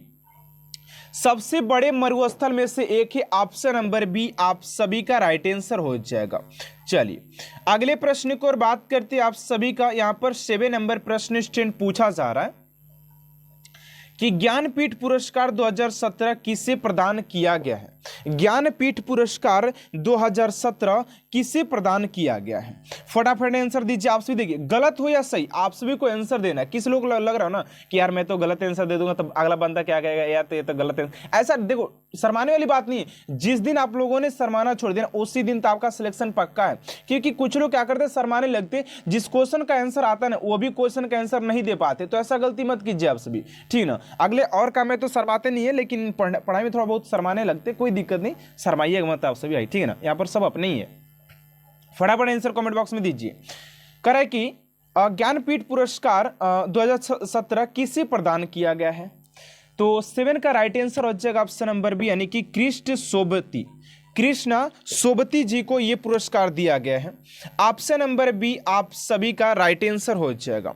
चलिए अगले प्रश्न को और बात करते हैं आप सभी का। यहां पर देखिए 8 नंबर प्रश्न क्या पूछा गया है। देखिए 8 नंबर प्रश्न आप सभी से यहां पर पूछा जा रहा है कि उत्तर प्रदेश का एकमात्र मुक्त विश्वविद्यालय, उत्तर प्रदेश का एकमात्र मुक्त विश्वविद्यालय अवस्थित है कहां पर? यह क्वेश्चन आप सभी के लिए काफी इंपोर्टेंट है। एंड यहां पर देखिए ऑप्शन नंबर ए में झांसी, बी में गोरखपुर, सी में है इलाहाबाद और डी में है आगरा। तो राइट आंसर हो जाएगा 8 का ऑप्शन नंबर सी, यानी कि इलाहाबाद हो जाएगा। ऑप्शन नंबर सी स्टूडेंट आप सभी का राइट आंसर हो जाएगा क्वेश्चन नंबर 8 का। चलिए अगले प्रश्न को और बात करते, उससे पहले आप सभी से छोटा सा नन्हा समूना से एक रिक्वेस्ट स्टूडेंट कि अभी तक आपसे मेरे चैनल को सब्सक्राइब नहीं किए तो प्लीज स्टूडेंट चैनल को सब्सक्राइब कर साथ साथ बेल आइकन को प्रेस कर दीजिएगा ताकि ऐसा मोस्ट इंपोर्टेंट क्लास स्टूडेंट आप तक सबसे जल्द पहुंचते रहे, ठीक है ना। और उनके पास भी शेयर कर दीजिएगा ताकि वो भी पढ़ते रहे, ठीक है ना। आप लोग समझ पा रहे हैं। देखिए 9 नंबर प्रश्न है आप सभी का कि कर्मा एक लोक नृत्य है, यानी कि कर्मा कहां का लोक नृत्य, जो कि लोक नृत्य से आप सभी के काफी इंपोर्टेंट प्रश्न पूछे जाते हैं। तो कर्मा की बात करते हैं, फटाफट आंसर कमेंट बॉक्स में भर दीजिए आप सभी। देखिए राइट आंसर हो जाएगा ऑप्शन नंबर ए, यानी कि सोनभद्र हो जाएगा। देखिए यहां पर जो भी आप सभी के लिए जीके का प्रश्न लिया गया ना, देखिए ऐसा बात नहीं है कि खाली ऐसे जीडी में पूछेगा या खाली यूपी में पूछेगा, आप सभी के लिए दोनों के लिए कंबाइन लिया गया क्योंकि हर एक का बात कैसा है ना। तो वहां पर जो सेटअप मैंने जो किया आप सभी के दोनों के लिए कंबाइन है, दोनों के लिए बहुत ही जरूरी है। और यहाँ पर देखिए जो जरूरी बात है कि आप लोग अगर संविधान पढ़ेंगे तो उत्तर प्रदेश का संविधान और भारत का बिहार की बात करें या भारत की तो वो अलग नहीं हो जाता। आप लोग जो माइंड में रखते हैं ना इस चीज को कि यार उत्तर का जो अलग पढ़ना होगा ये जीडी के लिए अलग पढ़ना पड़ेगा, तो ऐसा कोई बात नहीं है। थोड़ा बहुत डिफरेंस आ सकता है तो उससे कोई दिक्कत नहीं है, ठीक है ना। चलिए 11 नंबर प्रश्न की ओर बात करते हैं आप सभी का। 11 नंबर प्रश्न जो पूछा गया है कह कि किसी भारतीय राज्य की प्रथम राज्यपाल कौन थी? तो किसी भारतीय राज्य की प्रथम महिला की राज्यपाल बात करते तो राइट आंसर हो जाएगा आप सभी का 10 का ऑप्शन नंबर डी, यानी कि Sarojini Naidu is right answer हो जाएगा। चलिए अगले प्रश्न की ओर बात करते हैं। चलिए अगले प्रश्न की ओर बात करते आप सभी का 11 नंबर प्रश्न पूछा जा रहा है कि उत्तर प्रदेश की प्रथम महिला मुख्यमंत्री कौन थी? तो उत्तर प्रदेश की प्रथम महिला अगर मुख्यमंत्री की बात करते स्टूडेंट तो आप सभी का राइट आंसर क्या होगा, फटाफट दीजिएगा। यहां पर यूपी पुलिस वाले एकदम फटाफट आंसर दीजिएगा। चलिए राइट आंसर क्या हो जाएगा 11 का जो राइट आंसर हो जाएगा आप सभी का ऑप्शन नंबर हो जाएगा डी, यानी कि सुचिता कृपलानी, सुचिता कृपलानी ऑप्शन नंबर डी। चलिए अगले प्रश्न को और बात करते आप सभी का। यहाँ पर देखिए 12 नंबर प्रश्न लिया गया है। 12 नंबर प्रश्न आप सभी से पूछा गया है कि कनाडा की राजधानी क्या है? तो यहाँ पर बात करते स्टूडेंट कि आप सभी से पूछा गया कि कनाडा की राजधानी क्या है। ऑप्शन नंबर ए में है हवाना, बी में पनामा सिटी, सी में वाशिंगटन और डी में ओटावा। तो राइट आंसर आप सभी का ऑप्शन नंबर डी हो जाएगा, ठीक है, ओटावा आप सभी का राइट आंसर हो जाएगा। चलिए अगले प्रश्न को और बात करते आप सभी का। यहाँ पर देखिए 13 नंबर प्रश्न पूछा गया है। 13 नंबर प्रश्न आपसे से पूछा गया कि भारतीय वानिकी अनुसंधान एवं शिक्षा परिषद कहाँ पर स्थित है? देखिए आप सभी की बात किया जाए यहाँ पर दोनों एग्जामों के लिए बात किया जाए तो आप सभी से बात की जाए मुख्यालय से तो आप सभी के प्रश्न पूछे जाते हैं। एक प्रश्न आप सभी का 100% बन ही जाएगा। अगर हम लोग मुख्यालय की बात करें जैसे कि आप सभी का हो जाता है WHO का मुख्यालय, लेबर इंटरनेशनल लेबर का हो जाता है आप सभी का, तो ये सारी चीज आप सभी से पूछा जाता है। तो 13 का जो राइट आंसर हो जाएगा आप सभी का ऑप्शन नंबर ए, यानी कि देहरादून में स्थित हो जाएगा। कहाँ पर हो जाएगा? देहरादून में। ठीक है, अगले प्रश्न को और बात करते, ध्यान दीजिएगा कि अगला प्रश्न आप सभी से क्या पूछा गया। अगला प्रश्न 14 नंबर पूछा गया कि प्रति वर्ष शिक्षक दिवस कब मनाया जाता है। ये भी क्वेश्चन काफी इंपोर्टेंट है एंड आप सभी को आंसर पता होगा, तो फटाफट कमेंट बॉक्स में लिख दीजिए। और देखिए यहाँ पर जो राइट आंसर हो जाएगा 14 का, इसको आई थिंक बताने का जरूरत नहीं होगा, आप सभी को पता होगा। राइट आंसर हो जाएगा 5 सितंबर को मनाया जाता है। कितने को मनाया जाता है? तो 5 सितंबर को मनाया जाता है। और यहाँ पर एक ध्यान देने वाली बात है कि आप सभी के एग्जाम में दिवस से प्रश्न आप सभी के बनते 2 से 1 प्रश्न आप सभी के दिवस से प्रश्न बन जाएगा। जो भी इंपोर्टेंट दिवस आप सभी को दिखाई दे रहे हैं वो लोग आप लोग क्या कर दीजिएगा, उसको याद कीजिएगा, क्योंकि यहां से प्रश्न आप सभी के एग्जाम में पूछे जाएंगे। चलिए देखिए यहां पर जो आप सभी का 15 नंबर प्रश्न स्टूडेंट पूछा जा रहा है कि रोलेट एक्ट किस वायसराय के काल में पारित किया गया था। रोलेट एक्ट किस वायसराय के काल में पारित हुआ था। यह भी क्वेश्चन काफी इंपोर्टेंट है आप सभी के एग्जाम ओरिएंटेड अगर बात किया जाए तो। ऑप्शन नंबर ए में है लॉर्ड हेडिंग द्वितीय, बी में लॉर्ड रीडिंग और सी में है लॉर्ड चैम्सफोर्ड और डी में है लॉर्ड मिंटो द्वितीय। तो राइट आंसर क्या होगा फटाफट कमेंट बॉक्स में दीजिएगा। इस क्वेश्चन का जो राइट आंसर हो जाएगा आप सभी का ऑप्शन नंबर सी, यानी कि लॉर्ड चैम्सफोर्ड हो जाएगा। ऑप्शन नंबर सी स्टूडेंट आप सभी का राइट आंसर हो जाएगा। चलिए अगर क्लास आप सभी को अच्छा लग रहा है तो लाइक भी कर दीजिए क्लास को, ठीक है ना, क्लास को लाइक कर दीजिएगा फटाफट। चलिए 16 नंबर प्रश्न आप सभी से पूछा गया है कि फूट डालो और शासन करो, फूट डालो और फूट डालो और राज करो की रणनीति अपनाई थी। किसने अपनाया था इसे कि फूट डालो और राज करो। ये आजकल की अगर बात किया जाए तो ये भी रियलिटी है, जितने भी अगर बात किया जाए बड़े बड़े जो हैं यही चीज कर रहे हैं कि फूट डालो और राज करो, ठीक है ना। तो यहाँ पर इसका जो राइट आंसर क्या हो जाएगा फटाफट बताइएगा आप सभी कि फूट डालो और राज करो का किसने अपनाया था। 16 का जो राइट आंसर हो जाएगा आप सभी का ऑप्शन नंबर यानी कि लॉर्ड कर्जन ही अपनाया था कि फूट डालो और राज करो, ठीक है ना। क्योंकि आजकल भी आप लोग देख पा रहे हैं ये रियलिटी है यार कि कहीं भी फूट डालो और राज करो तुम्हारा राज ही चलेगा, ठीक है ना। अगर कहीं भी बात की जाए, किसी भी चीज में बात किया जाए, कास्ट की बात किया जाए, रिलीजन की बात किया जाए, सारे चीज में ये बात है कि कहीं भी फूट डालो और राज करो, ये रियलिटी है, ठीक है ना। चलिए अगले प्रश्न को और बात करते हैं। आप सभी का 17 नंबर प्रश्न पूछा जा रहा है कि इनमें से किस दे ग्रेट ओल्ड मैन के नाम से जाना जाता है, यानी कि किसे दी ग्रैंड ओल्ड मैन के नाम से जाना जाता है। तो राइट आंसर हो जाएगा 18 का ऑप्शन नंबर 17 का ऑप्शन नंबर सी, यानी कि दादा भाई नरोजी को ये ओल्ड मैन के नाम से जाना जाता है, गोल्ड मैन के नाम से ओल्ड मैन के नाम से जाना जाता है। तो ऑप्शन नंबर सी आप सभी का राइट आंसर हो जाएगा।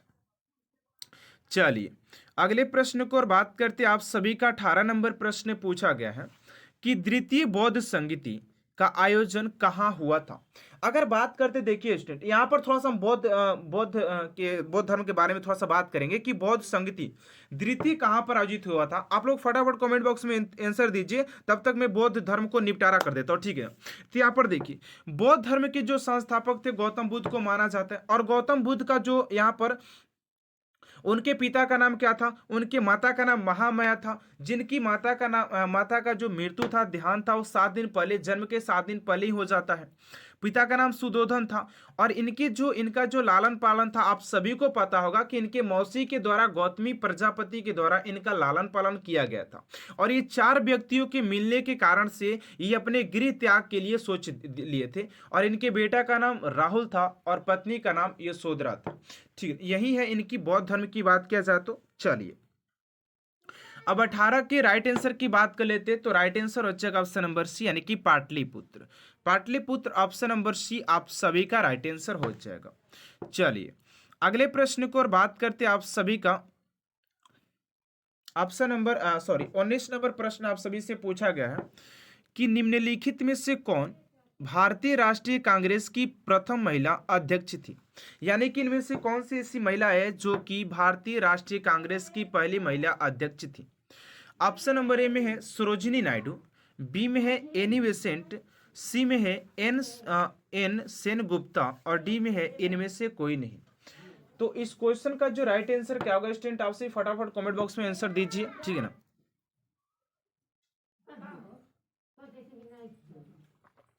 19 का जो राइट आंसर हो जाएगा आप सभी का ऑप्शन नंबर बी, यानी कि एनी बेसेंट हो जाएंगे।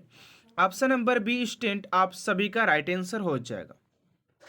चलिए अगले प्रश्न को और बात करते हैं। आप सभी का 20 नंबर प्रश्न पूछा जा रहा है कि भारतीय संविधान का कौन सा भाग नागरिकता से संबंधित है। भारतीय संविधान का ऐसा कौन सा भाग है जो कि आप सभी की नागरिकता को दर्शाता है। यहाँ पर दिया भाग 2, भाग 3, भाग 4 और भाग यहाँ पर 5 दिया हुआ है। तो 20 का जो राइट आंसर हो जाएगा ऑप्शन नंबर ए, यानी कि भाग 2 में आप सभी को नागरिकता का अधिकार दिया गया, संबंधित इसमें बात किया गया है, ठीक है ना। चलिए अगले प्रश्न को और बात करते हैं। आप सभी का 21 नंबर प्रश्न पूछा गया है कि भारत में राजनीतिक दलों के मान्यता दी जाती है। भारत में राजनीतिक दलों की मान्यता दी जाती है केंद्र सरकार द्वारा, राज्य सरकार द्वारा, या राज्य के उच्च न्यायालय द्वारा, या भारत का निर्वाचन आयोग द्वारा। 21 का जो राइट आंसर हो जाएगा आप सभी का ऑप्शन नंबर डी, यानी कि भारत का निर्वाचन आयोग द्वारा इसकी मान्यता प्राप्त किया जाता है, ठीक है, दिया जाता है। चलिए अगले प्रश्न को और बात करते हैं। आप सभी का 22 नंबर प्रश्न स्टूडेंट यहाँ पर पूछा जा रहा है कि तीस्ता नदी परियोजना किन दो देशों के बीच विवादित है। ये भी क्वेश्चन आप सभी के लिए काफी इंपोर्टेंट है एंड ऐसे प्रश्न आप सभी के पूछे जाते हैं। कहा जा रहा है यहाँ पर कि तीस्ता नदी परियोजना किन दो देशों के बीच विवादित है। भारत और श्रीलंका, भारत या बांग्लादेश, भारत या पाकिस्तान, और इनमें से कोई नहीं। तो 22 का जो राइट आंसर हो जाएगा स्टूडेंट आप सभी का 22 का ऑप्शन नंबर हो जाएगा बी, यानी कि भारत और बांग्लादेश के बीच ये विवादित हुआ है। लेकिन यहाँ पर एक और प्रश्न आप सभी के इंपोर्टेंट बनते हैं कि भारत और बांग्लादेश के बीच कौन सा एक्सरसाइज किया जाता है। ये भी क्वेश्चन काफी इंपोर्टेंट, ठीक है ना। तो भारत और बांग्लादेश के बीच बात किया जाए कि कौन सा आप सभी के युद्ध अभ्यास किया जाता है, तो संप्रीति किया जाता है। किसमें कौन सा नाम है, तो संप्रीति एक युद्ध अभ्यास किया जाता है, जो कि आप सभी के लिए काफी इंपोर्टेंट है। और आप लोगों को पता है कि बांग्लादेश का जो राजधानी है ढाका और करेंसी टाका हो जाता है, जो कि कई बार एग्जाम में पूछा भी गया है। चलिए अगले प्रश्न को बात करते हैं। 23 नंबर प्रश्न क्या पूछा गया कि रेड क्रॉस का मुख्यालय कहां पर है। तो रेड क्रॉस के मुख्यालय की बात करते स्टूडेंट यहां पर पूछा गया कि रेड क्रॉस का मुख्यालय कहां पर है, लंदन, पेरिस, जेनेवा या हेग। तो राइट आंसर हो जाएगा आप सभी का यहाँ पर 23 का ऑप्शन नंबर सी, यानी कि जेनेवा में हो जाएगा, ऑप्शन नंबर सी। चलिए अगले प्रश्न को और बात करते हैं। 24 नंबर प्रश्न है कि निम्नलिखित में से कौन सी राष्ट्रीय आय के आकलन की पद्धति नहीं है। स्टूडेंट अभी जो प्रश्न देख रहे आप लोगों के लिए काफी इंपोर्टेंट था एंड आने वाले प्रश्न आप सभी के लिए और काफी इंपोर्टेंट लिए गए हैं, जो कि आप सभी के एग्जाम में डायरेक्टली पूछे जाएंगे, ठीक है ना। तो यहाँ पर क्लास को इन तक आपसे जोड़ देखिएगा। देखिए यहाँ पर कुछ लोगों को लगता है यार बहुत क्लास देख ली, चलो हटाओ यार छोड़ दे, लेकिन आप लोग के देखिए यही जो 1 घंटा अगर क्लास में अगर आपसे मेहनत कर लेते, आधा घंटा मेहनत कर लेते 30 मिनट, तो आप सभी के कई क्वेश्चन कंफर्म हो जाएंगे दोस्तों, ठीक है ना। तो क्लास को आप सभी लास्ट तक देखिए, यहाँ पर बहुत ही मजा आने वाला आप सभी का, ठीक। अभी तो हम लोगों ने सिर्फ 24 क्वेश्चन किया है और आप सभी ने इतना क्वेश्चन को लगा, आप सभी को कॉन्फिडेंस जरूर आया होगा कि मैंने यार 24 में 20 क्वेश्चन को अटेंड कर रहे हैं या 23 क्वेश्चन को अटेंड कर रहे हैं, या कोई कोई लोग ऐसा भी होगा 24 में 24 को भी अटेंड किया होगा। लेकिन अभी भी हमारे पास बहुत सारे प्रश्न यहाँ पर देखिए, दिमाग की दही करने वाला प्रश्न यहाँ पर देखिए। और ऐसी प्रश्न जब एग्जाम में बनता है ना, तो स्टूडेंट बोलते हैं कि यार मैं तो इसको कभी देखा ही नहीं है, अगर देख लिया होता तो आज मेरा शायद सिलेक्शन पक्का होता। लेकिन यहाँ पर आपसे के लिए हर एक टाइप को लिया गया है, ये लॉलीपॉप प्रश्न हो या उसके बाद हार्ड प्रश्न हो, वो सारे चीज लिए गए ताकि आप लोग सब क्वेश्चन से रूबरू हो सके, ठीक है ना। देखिए 24 नंबर प्रश्न है कि निम्न में से किस राज्य की सीमा बांग्लादेश से नहीं मिलती है। निम्न में से किस देश की सीमा बांग्लादेश से नहीं मिलती है। मिजोरम, त्रिपुरा, मणिपुर और मेघालय।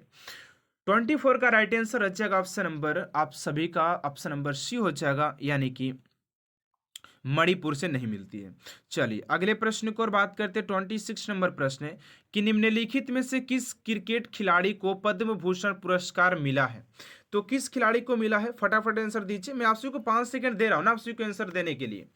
ऑप्शन नंबर ए हो जाएगा महेंद्र सिंह धोनी को दिया गया, ऑप्शन नंबर ए। चलिए अगले प्रश्न को और बात करते हैं 27 नंबर प्रश्न की चिपको आंदोलन संबंधित है।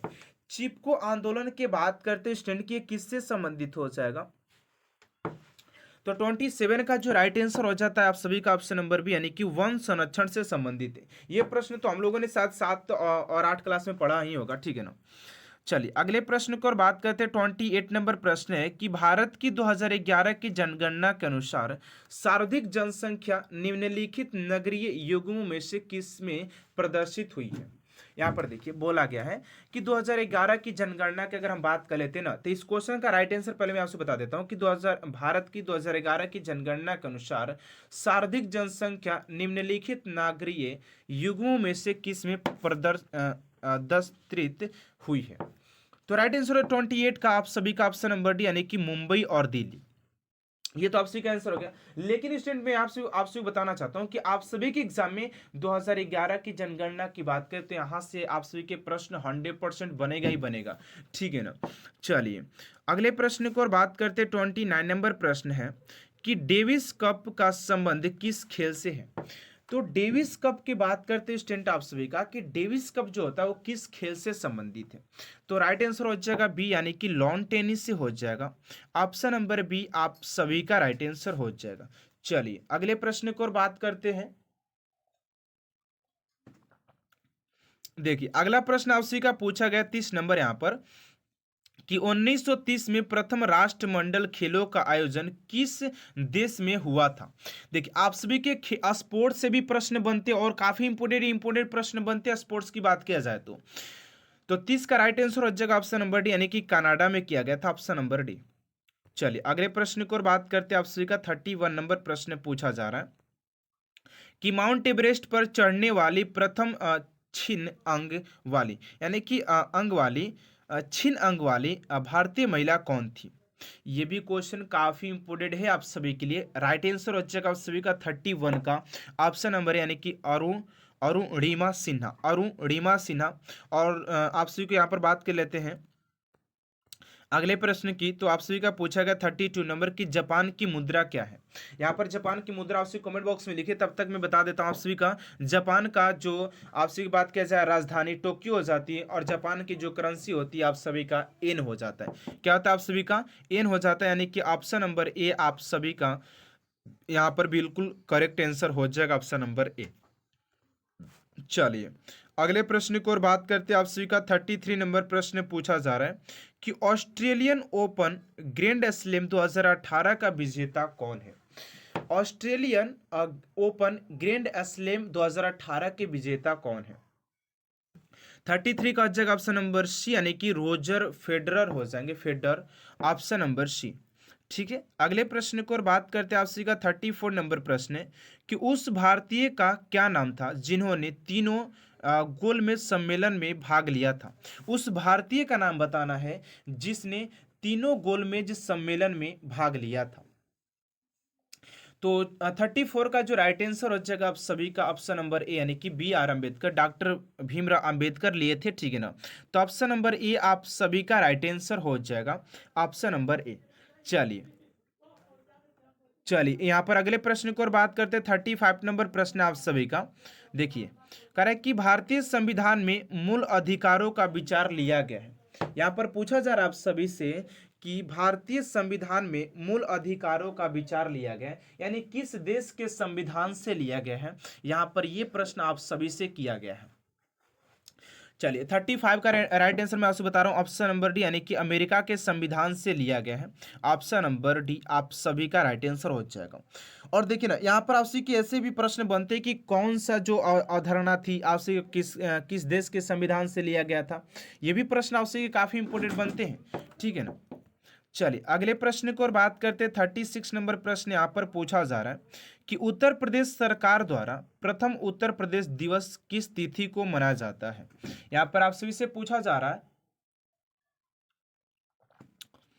कि उत्तर प्रदेश सरकार द्वारा प्रथम उत्तर प्रदेश दिवस किस तिथि को मनाया गया था। 36 का हो जाएगा ऑप्शन नंबर बी, यानी कि 24 जनवरी 2018 को मनाया गया था, ऑप्शन नंबर बी, ठीक है ना। चलिए अगले प्रश्न को और बात करते हैं आप सभी का 37 नंबर प्रश्न पूछा गया है कि निम्नलिखित अनुच्छेदों में से किस एक को डॉक्टर भीमराव अंबेडकर द्वारा संविधान का हृदय एवं आत्मा कहा गया है। तो किस अनुच्छेद को कहा गया है यहाँ पर जो राइट आंसर हो जाएगा आप सभी का, ये भी क्वेश्चन काफी इंपॉर्टेंट है, ठीक है ना।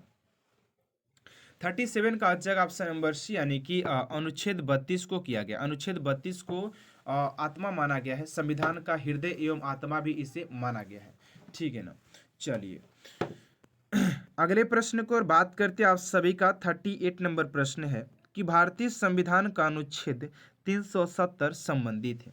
भारतीय संविधान का अनुच्छेद अगर 370 की बात करते हैं स्टूडेंट कि भारतीय संविधान का अनुच्छेद 370 किससे संबंधित हो जाएगा, तो फटाफट कमेंट बॉक्स में आंसर लिखिएगा आप सभी कि राइट आंसर आप सभी का क्या हो जाएगा। चलिए मैं आप सभी को 5 सेकंड का समय दे रहा हूँ एंड यहाँ पर आप सभी को दोस्तों आंसर बताया है, ठीक है ना। चलिए देखिए 38 का जो राइट आंसर हो जाएगा आप सभी का ऑप्शन नंबर ए हो जाएगा, यानी कि जम्मू कश्मीर से संबंधित है। किससे हो जाएगा, जम्मू कश्मीर, ऑप्शन नंबर ए। चलिए अगले प्रश्न को और बात करते हैं आप सभी का, यहाँ पर 39 नंबर प्रश्न है कि विश्व बैंक का मुख्यालय कहाँ पर है।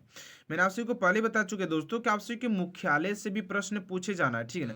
आप सभी के मुख्यालय से भी प्रश्न अच्छे खासे बनते हैं आप सभी के एग्जाम में बात किया जाए तो फटाफट जवाब दीजिएगा आप सभी कि विश्व बैंक का मुख्यालय कहाँ पर स्थित हो जाएगा। ऑप्शन नंबर ए में आप सभी का लंदन, बी में वाशिंगटन, और सी में है जेनेवा, और डी में है वियना। चलिए फटाफट आंसर दीजिए। तो इस क्वेश्चन का जो राइट आंसर हो जाएगा आप सभी का 39 का ऑप्शन नंबर बी, यानी कि वाशिंगटन में हो जाएगा। ऑप्शन नंबर बी आप सभी का राइट आंसर हो जाएगा, ठीक है ना। चलिए अगले प्रश्न की ओर बात करते हैं आप सभी का, देखिएगा कि अगला प्रश्न स्टूडेंट आप सभी से क्या पूछा गया है। 14 नंबर, यहाँ पर 40 नंबर प्रश्न की ओर बात करते हैं, ठीक है ना। कह रहा है कि भारत के किस राज्य में प्रदेश राजमार्ग की लंबाई सबसे अधिक है। उत्तर प्रदेश, उसके बाद आप सभी से पूछा गया उत्तर प्रदेश के बाद आप सभी को ऑप्शन में दिया गया है बिहार, मध्य प्रदेश या महाराष्ट्र। तो राइट आंसर हो जाएगा आप सभी का 40 का ऑप्शन नंबर हो जाएगा आप सभी का डी, यानी कि महाराष्ट्र हो जाएगा, ऑप्शन नंबर डी। चलिए अगले प्रश्न को और बात करते हैं आपसे का 41 नंबर प्रश्न है कि महमूद गजनवी द्वारा सोमनाथ पर आक्रमण के समय, महमूद गजनवी द्वारा सोमनाथ पर आक्रमण के समय वहां का शासक निम्नलिखित में से कौन था। तो वहां के शासक की बात करते हो तो आपसे के भीमदेव हो जाते, कौन हो जाएगा, भीमदेव, ऑप्शन नंबर ए हो जाएगा। चलिए अगले प्रश्न को और बात करते हैं 41 नंबर प्रश्न, 42 नंबर कि 100 अंतर्राष्ट्रीय T20 मैच जीतने वाली दुनिया की पहली क्रिकेट टीम बनी है, यानी कि दुनिया की पहली क्रिकेट टीम कौन थी जो कि T20 मैच में जीती थी। तो राइट आंसर हो जाएगा आप सभी का ऑप्शन नंबर सी, यानी कि पाकिस्तान की टीम थी, ठीक है ना। ऑप्शन नंबर सी हो जाएगा 42 का ऑप्शन नंबर सी आप सभी का राइट आंसर हो जाएगा। चलिए 43 नंबर प्रश्न है कि इंडिया डिवाइडेड नामक पुस्तक इनमें से किसने लिखा है। इंडिया डिवाइडेड नामक पुस्तक इनमें से किसने लिखा है। क्वेश्चन काफी इंपोर्टेंट है स्टूडेंट आप सभी के लिए। तो राइट आंसर हो जाएगा आप सभी का डॉक्टर राजेंद्र प्रसाद के द्वारा लिखा गया, डॉक्टर राजेंद्र प्रसाद के द्वारा लिखा गया, ऑप्शन नंबर सी। चलिए अगले प्रश्न को और बात करते हैं आप सभी का 44 नंबर प्रश्न यहाँ पर पूछा जा रहा है कि राज्यसभा सदस्य बनने के लिए न्यूनतम आयु क्या होनी चाहिए। आप सभी को अगर राज्यसभा सीट से अगर लड़ना है, बनना है तो आप सभी को कितना आयु होना चाहिए, 25 वर्ष, 21 वर्ष, 30 वर्ष या 35 वर्ष। चलिए तो यहाँ पर 44 का हो जाएगा आप सभी का 44 का ऑप्शन नंबर सी, यानी कि 30 वर्ष न्यूनतम आयु होना चाहिए। और आप सभी को राष्ट्रपति पद के लिए आप सभी को 35 ईयर्स होना चाहिए, ठीक है ना। चलिए अगले प्रश्न को और बात करते हैं 45 नंबर प्रश्न यहाँ पर पूछा जा रहा है कि भारत का पूर्वी समुद्री तट किस नाम से जाना जाता है। भारत का पूर्वी समुद्री तट किस नाम से जाना जाता है। तो 45 का राइट आंसर हो जाएगा ऑप्शन नंबर डी, यानी कि कोरोमंडल तट के नाम से जाना जाता है, ऑप्शन नंबर डी स्टूडेंट आप सभी का राइट आंसर हो जाएगा। चलिए अगले प्रश्न को और बात कर लेते हैं आप सभी का। 46 नंबर प्रश्न पूछा जा रहा है कि भारत में बेरोजगारी की समस्या का कारण क्या है। आखिर भारत में इतना बेरोजगारी आखिर क्यों है, क्यों? तो यहाँ पर आप सभी के सारे जो है ना ऑप्शन नंबर डी हो जाएगा। इस पर तो थोड़ा सा मुझे वो हाथ फीलिंग आती है, क्योंकि भारत में आखिर इतना, भारत में ही आखिर इतना बेरोजगारी के कारण क्यों है। तो शिक्षा का अव्यवस्थित विकास एवं व्यवसायिक शिक्षा का अभाव, यहाँ पर शिक्षा का भी अभाव है बात किया जाए तो, और यहाँ पर विकास का भी अभाव है। उसके बाद बात करते हैं आर्थिक विकास की धीमी गति। जो आर्थिक विकास हमारे भारत की हो रही है वो बहुत ही धीमी गति से हो रही है, इसकी कोई रफ्तार नहीं है, ठीक है ना। उसके बाद बात करते हैं ऑप्शन नंबर सी में रोजगार सृजन के कार्यक्रमों की प्रभावहीनता। उस पर कोई प्रभावहीनता ही यहाँ पर क्या है, प्रभावहीनता है। तो ऑप्शन नंबर डी आप सभी का राइट आंसर हो जाएगा, ठीक है ना। तो ऐसे नहीं करना है, हम लोग को रोजगार, हम लोग को बेरोजगार बन करके नहीं रहना है, ठीक है ना, कुछ करना है, ठीक है ना। आप लोग ये समझिए कि आप लोग को भी इस नाम में शामिल नहीं होना है। चलिए अगले प्रश्न को और बात करते हैं। आप सभी का 47 नंबर प्रश्न है कि महात्मा गांधी ने अपने राजनीतिक गुरु, महात्मा गांधी जी ने अपना राजनीतिक गुरु के रूप में किसका उल्लेख किया है। जो महात्मा गांधी जी जो थे, उन्होंने अपना जो राजनीतिक गुरु जो मानते थे वो किन्हें मानते थे। तो आप सभी को पता होगा कि ऑप्शन नंबर डी आप सभी का राइट आंसर हो जाएगा। गोपाल कृष्ण गोखले जी को अपना राजनीतिक गुरु मानते थे, ठीक है। ऑप्शन नंबर डी आप सभी का राइट आंसर हो जाएगा। चलिए अगले प्रश्न को और बात करते हैं। आप सभी का 48 नंबर प्रश्न पूछा जा रहा है कि निम्नलिखित में से कौन सा शब्द बैडमिंटन के खेल में प्रयोग होता है। देखिए यहाँ पर आप सभी के शब्द वाले से भी प्रश्न पूछे जाते हैं कि कौन से खेल में कौन सा शब्द बोला जाता है, ठीक। आप सभी को पता होगा कि ये प्रश्न हालांकि बार बार एग्जाम में पूछे जाते हैं। तो राइट आंसर हो जाएगा ऑप्शन नंबर आप सभी का डी, यानी कि डबल ट्रॉप हो जाएगा ऑप्शन नंबर डी। चलिए अगले प्रश्न की ओर बात करते हैं। 49 नंबर प्रश्न आप सभी का, देखिएगा, पढ़िए थोड़ा सा, कि नोबेल पुरस्कार और ऑस्कर पुरस्कार दोनों जीतने वाले थे। यानी कि वो कौन व्यक्ति था जिन्होंने नोबेल पुरस्कार और ऑस्कर पुरस्कार दोनों विजेता थे। चलिए फटाफट राइट आंसर दीजिएगा इसका, कि इस क्वेश्चन का राइट आंसर आप सभी का क्या हो जाएगा। देखिए इस क्वेश्चन का जो राइट आंसर हो जाएगा आप सभी का जॉर्ज बर्नडे शॉ और वॉम डीलर दोनों थे, ठीक है ना। ऑप्शन नंबर आप सभी का सी हो जाएगा इसके हिसाब से। ऑप्शन नंबर सी आप सभी का राइट आंसर हो जाएगा, ठीक है ना। चलिए अगले प्रश्न को और बात करते हैं। आप सभी का 50 नंबर प्रश्न पूछा गया और हम लोगों ने दोस्तों हाफ सेंचुरी तो लगा लिया, अब आप बाकी हाफ सेंचुरी रहा है जो कि इसको भी कंप्लीट कर ही लेंगे, ठीक है ना। देखिए पूछा गया कि वर्ष 2024 में किस राज्य के कृषि बजट पेश करने की घोषणा की गई है। तो 50 का हो जाएगा आप सभी का ऑप्शन नंबर डी, यानी कि राजस्थान। ऑप्शन नंबर डी आप सभी का राइट आंसर हो जाएगा। चलिए अगले प्रश्न को और बात करते हैं। आप सभी का 51 नंबर प्रश्न पूछा जा रहा है। 51 नंबर प्रश्न आप सभी का कि राष्ट्रीय मानव संग्रहालय कहाँ पर है। तो यहाँ पर बात करते हैं राष्ट्रीय मानव संग्रहालय की बात करते स्टूडेंट आप सभी का कि कहाँ पर स्थित हो जाएगा। तो 51 का राइट आंसर हो जाएगा ऑप्शन नंबर सी, यानी कि भोपाल में स्थित हो जाता है। ऑप्शन नंबर सी आप सभी का राइट आंसर हो जाएगा भोपाल। चलिए अगले प्रश्न की ओर बात करते हैं। आप सभी का 52 नंबर प्रश्न स्टूडेंट यहाँ पर पूछा गया, ध्यान दीजिएगा, कि निम्नलिखित में से कौन सा महाराष्ट्र का धन्यवाद ज्ञापन उत्सव है जहां बैलों को सम्मानित किया जाता है क्योंकि उन्हें खेती के लिए अति आवश्यक माना जाता है। अब ऐसा कौन सा महाराष्ट्र में ऐसा है कि आखिर वहाँ पर बैलों को जो है पूरा बढ़िया तरीके से सजा करके उसमें एक क्या कहते उत्सव मनाया जाता है, उस उत्सव का नाम क्या है, आप सभी से यह पूछा गया है। तो 52 का हो जाएगा ऑप्शन नंबर डी, यानी कि पोला महोत्सव। पोला महोत्सव हो जाएगा ऑप्शन नंबर आप सभी का डी। चलिए अगले प्रश्न को और बात करते हैं। 53 नंबर प्रश्न है कि जागोई भारतीय शास्त्रीय नृत्य के निम्नलिखित में से किस नृत्य रूप की एक प्रमुख शैली है। फटाफट आंसर दीजिएगा आप सभी कमेंट में कि इस क्वेश्चन का राइट आंसर स्टूडेंट आप सभी का क्या हो जाएगा? चलिए इसका जो राइट आंसर हो जाएगा 53 का ऑप्शन नंबर ए यानी कि मणिपुरी। मणिपुरी ऑप्शन नंबर ए। 54 नंबर प्रश्न पूछा गया कि जीवाश्म ईंधन के जलने से होने वाली प्रदूषण को कम करने के तरीके क्या हैं? 54 का हो जाएगा आप सभी का ऑप्शन नंबर सी यानी कि दहन प्रक्रिया की दक्षता में वृद्धि करके इसको हम लोग इसका उपाय कर सकते हैं। ठीक है ना, तो आप सभी का ऑप्शन नंबर सी यहाँ पर स्टूडेंट राइट आंसर हो जाएगा। चलिए अगले प्रश्न की ओर बात करते हैं स्टूडेंट आप सभी का 55 नंबर प्रश्न क्या पूछा गया, ध्यान दीजिएगा कि निम्नलिखित में से क्या सातवीं पंचवर्षीय योजना के मुख्य उद्देश्य में से एक था?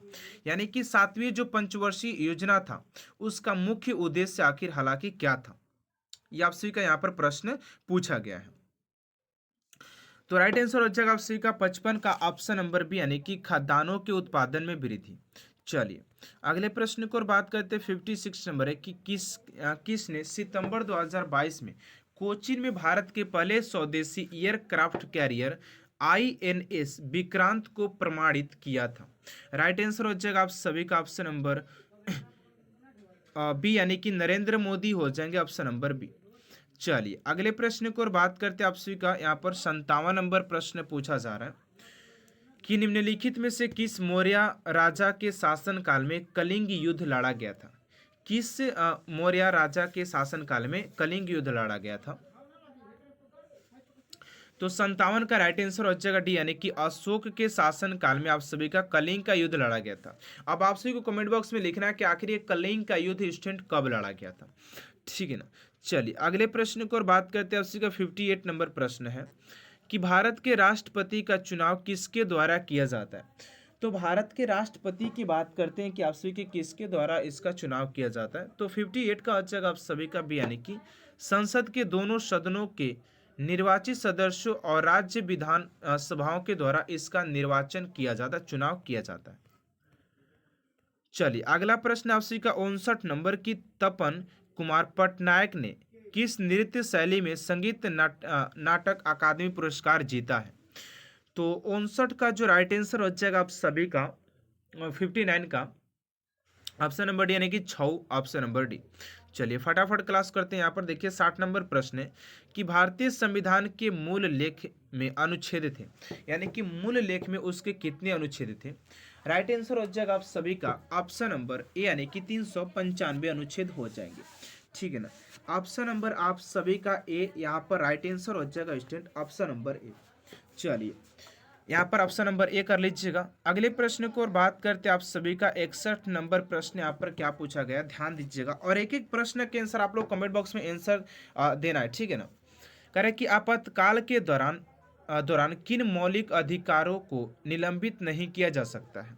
यानी कि आपातकाल घोषित करने के दौरान कौन से मौलिक अधिकारों को निलंबित नहीं किया जा सकता है?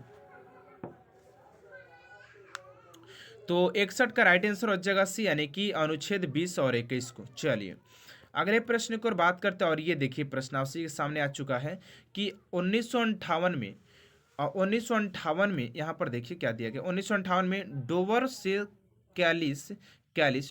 कैलिस यहाँ पर देखिए क्या हो गया, डोवर से कैलिस। यहाँ पर यार ये अगला क्वेश्चन है, देखिए यहाँ पर देखिए दोस्तों डोवर से, अरे यार ये अगला प्रश्न है 62 नंबर। डोवर तक इंग्लिश चैनल को पार करने वाले पहले भारतीय कौन थे जो 1966 में एक कैलेंडर वर्ष में 5 महाद्वीपों के महासागरों को तैराकी करने वाले एकमात्र व्यक्ति थे? तो 62 का जो राइट आंसर हो जाएगा आप सभी का ऑप्शन नंबर हो जाएगा ऑप्शन नंबर यानी कि मिहिर सेन, ऑप्शन नंबर ए आप सभी का राइट आंसर हो जाएगा। चलिए अगले प्रश्न को और बात करते हैं आप सभी के यहाँ पर 63 नंबर प्रश्न पूछा जा रहा है कि कौन सी अक्षांश रेखा भारत के मध्य से होकर गुजरती है जो देश की जलवायु को प्रभावित करती है? तो ऑप्शन नंबर डी हो जाएगा आप सभी का कर्क रेखा, ऑप्शन नंबर डी आप सभी का राइट आंसर हो जाएगा। चलिए अगला प्रश्न आपसे 64 नंबर की ऐसी राजस्व प्राप्ति जिनका सरकार पर दावा नहीं होता है क्या कहलाती है? तो राइट आंसर हो जाएगा आप सभी का क्वेश्चन नंबर 64 का ऑप्शन नंबर यानी कि गैर प्रतिदेय। चलिए अगला प्रश्न आपसे 65 नंबर की 2017 से 18 में विजय हजारे ट्रॉफी किस राज्य ने जीती थी। 2017 से 2018 में विजय हजारे ट्रॉफी की बात करते किस राज्य ने जीती थी। तो 65 का हो जाएगा ऑप्शन नंबर यानी कि कर्नाटक, ऑप्शन नंबर ए। चलिए अगले प्रश्न को और बात करते हैं आपसे का 66 नंबर प्रश्न पूछा जा रहा है कि हड़प्पा सभ्यता की खोज किसने की थी। अब ये क्वेश्चन काफी इंपॉर्टेंट है आपसे कि हड़प्पा सभ्यता से भी प्रश्न काफी इंपॉर्टेंट बन जाते हैं। तब पूछा गया कि हड़प्पा सभ्यता की खोज किसने किया था। तो आप सभी को पता होगा कि दयाराम साहनी जी के द्वारा ही किया गया था। अब यहाँ पर थोड़ा सा हम हड़प्पा सभ्यता के बारे में बात करना चाहते हैं कि हड़प्पा सभ्यता का नाम हड़प्पा सभ्यता आखिर क्यों पड़ा। तो यहाँ पर आप लोग भी जानते हैं स्टूडेंट कि हड़प्पा सभ्यता का नाम हड़प्पा सभ्यता इसलिए पड़ा क्योंकि सिंधु सभ्यता की जो खोज दयाराम साहनी जी कर रहे थे, तो जो पहली खुदाई थी यहाँ पर हड़प्पा सभ्यता से ही स्टार्ट हुआ था। उसी के कारण से इसे हड़प्पा सभ्यता के नाम से भी जानते हैं। और इसकी खुदाई 1921 ईस्वी में 1921 ईस्वी में दयाराम साहनी जी के द्वारा किया गया था। आप सभी को पता होगा कि 1921 ईस्वी में दयाराम साहनी जी के द्वारा इसका खोज किया गया था, खुदाई किया गया था। और यहाँ पर बहुत सारे चीज देखने को मिले थे आप सभी का। अगर ये राखलदास बनर्जी की बात करें तो ये आप सभी के मोहनजोदड़ो के ये खोजकार हो जाएंगे, ठीक है ना। चलिए अगले प्रश्न को और बात करते हैं आपसे का 67 नंबर प्रश्न है कि वह शासक जिसने एक सच्चे जैन मुनि की तरह उपवास के द्वारा शरीर त्याग दिया था, वो कौन था, वो शासक कौन था। अशोक, बिंदुसार, चंद्रगुप्त या अन्य। 67 का आ जाएगा ऑप्शन नंबर सी यानी कि चंद्रगुप्त मौर्य था, ऑप्शन नंबर सी। और चंद्रगुप्त मौर्य से अगर बात यहाँ पर आए तो आप सभी को एक बात याद रखना पड़ेगा कि चंद्रगुप्त मौर्य की बात करें तो यहाँ पर इसका जो मंत्री था चाणक्य था। और चाणक्य जो था इसका जो राजदूत था मेगास्थनीज था, ठीक है ना, जिसने इंडिका नामक पुस्तक लिखा था, ठीक है ना। चलिए अगले प्रश्न को और बात करते हैं 68 नंबर प्रश्न की तराइन का प्रथम युद्ध 1100 से 91 ईस्वी किसके मध्य लड़ा गया था। तो तराइन के प्रथम युद्ध की बात करते हैं ना, तो आप सभी का राइट आंसर हो जाए 68 का ऑप्शन नंबर हो जाएगा ऑप्शन नंबर बी यानी कि मोहम्मद गोरी और पृथ्वीराज चौहान तृतीय के द्वारा किया गया था। चलिए अगले प्रश्न को और बात करते हैं स्टूडेंट आप सभी का 69 नंबर प्रश्न यहाँ पर दिया गया है कि अंग्रेजों ने फूट डालो और शासन करो का नीति कब अपनाई थी। अंग्रेजों ने फूट डालो और शासन करो का नीति कब अपनाया था। तो राइट आंसर हो जाएगा आप सभी का 69 का ऑप्शन नंबर सी यानी कि 1858 ईस्वी के बाद अपनाया था, ठीक है ना। तो ऑप्शन नंबर सी आप सभी का राइट आंसर हो जाएगा। चलिए अगले प्रश्न को और बात करते हैं स्टूडेंट आप सभी का यहाँ पर 70 नंबर प्रश्न पूछा गया है कि आर्य भारत में कहाँ से आए थे। जो आर्य थे वो भारत में कहाँ से आए थे। तो राइट आंसर हो जाएगा आप सभी का 70 का ऑप्शन नंबर सी यानी कि केंद्रीय एशिया से आए थे, केंद्रीय एशिया, ऑप्शन नंबर सी आप सभी का राइट आंसर हो जाएगा। चलिए अगले प्रश्न को और बात करते हैं आप सभी का 71 नंबर प्रश्न पूछा गया कि किस अवधि में रामायण एवं महाभारत की रचना हुई थी। किस अवधि में रामायण एवं महाभारत की रचना हुई थी। तो 71 का जो राइट आंसर हो जाएगा आप सभी का ऑप्शन नंबर 71 का हो जाएगा डी यानी कि आर्य अवधि में किया गया था। ऑप्शन नंबर डी स्टूडेंट आप सभी का राइट आंसर हो जाएगा। चलिए अगले प्रश्न को और बात करते हैं आप सभी का 72 नंबर प्रश्न पूछा जा रहा है कि गुप्त समाज की स्थापना किसने की थी। गुप्त समाज की स्थापना किसने की थी। तो 72 का जो राइट आंसर हो जाएगा आप सभी का ऑप्शन नंबर बी यानी कि चंद्रगुप्त ने किया था। चंद्रगुप्त ऑप्शन नंबर बी आप सभी का राइट आंसर हो जाएगा, ठीक है। ऑप्शन नंबर बी आप सभी का राइट आंसर हो जाएगा। चलिए अगले प्रश्न को और बात करते हैं आप सभी का 73 नंबर प्रश्न यहाँ पर पूछा जा रहा है कि पानीपत की दूसरी लड़ाई किसके बीच हुई थी। यहाँ पर स्टूडेंट आप सभी से पूछा जा रहा है कि पानीपत की दूसरी लड़ाई किसके बीच हुई थी। तो राइट आंसर हो जाएगा आप सभी का 73 का ऑप्शन नंबर ए यानी कि बेगम खान और हेमू के बीच हुआ था। ऑप्शन नंबर ए आप सभी का राइट आंसर हो जाएगा। चलिए अगला प्रश्न आपसे का 74 नंबर पूछा जा रहा है कि मोहम्मद गौरी कहाँ का शासक था।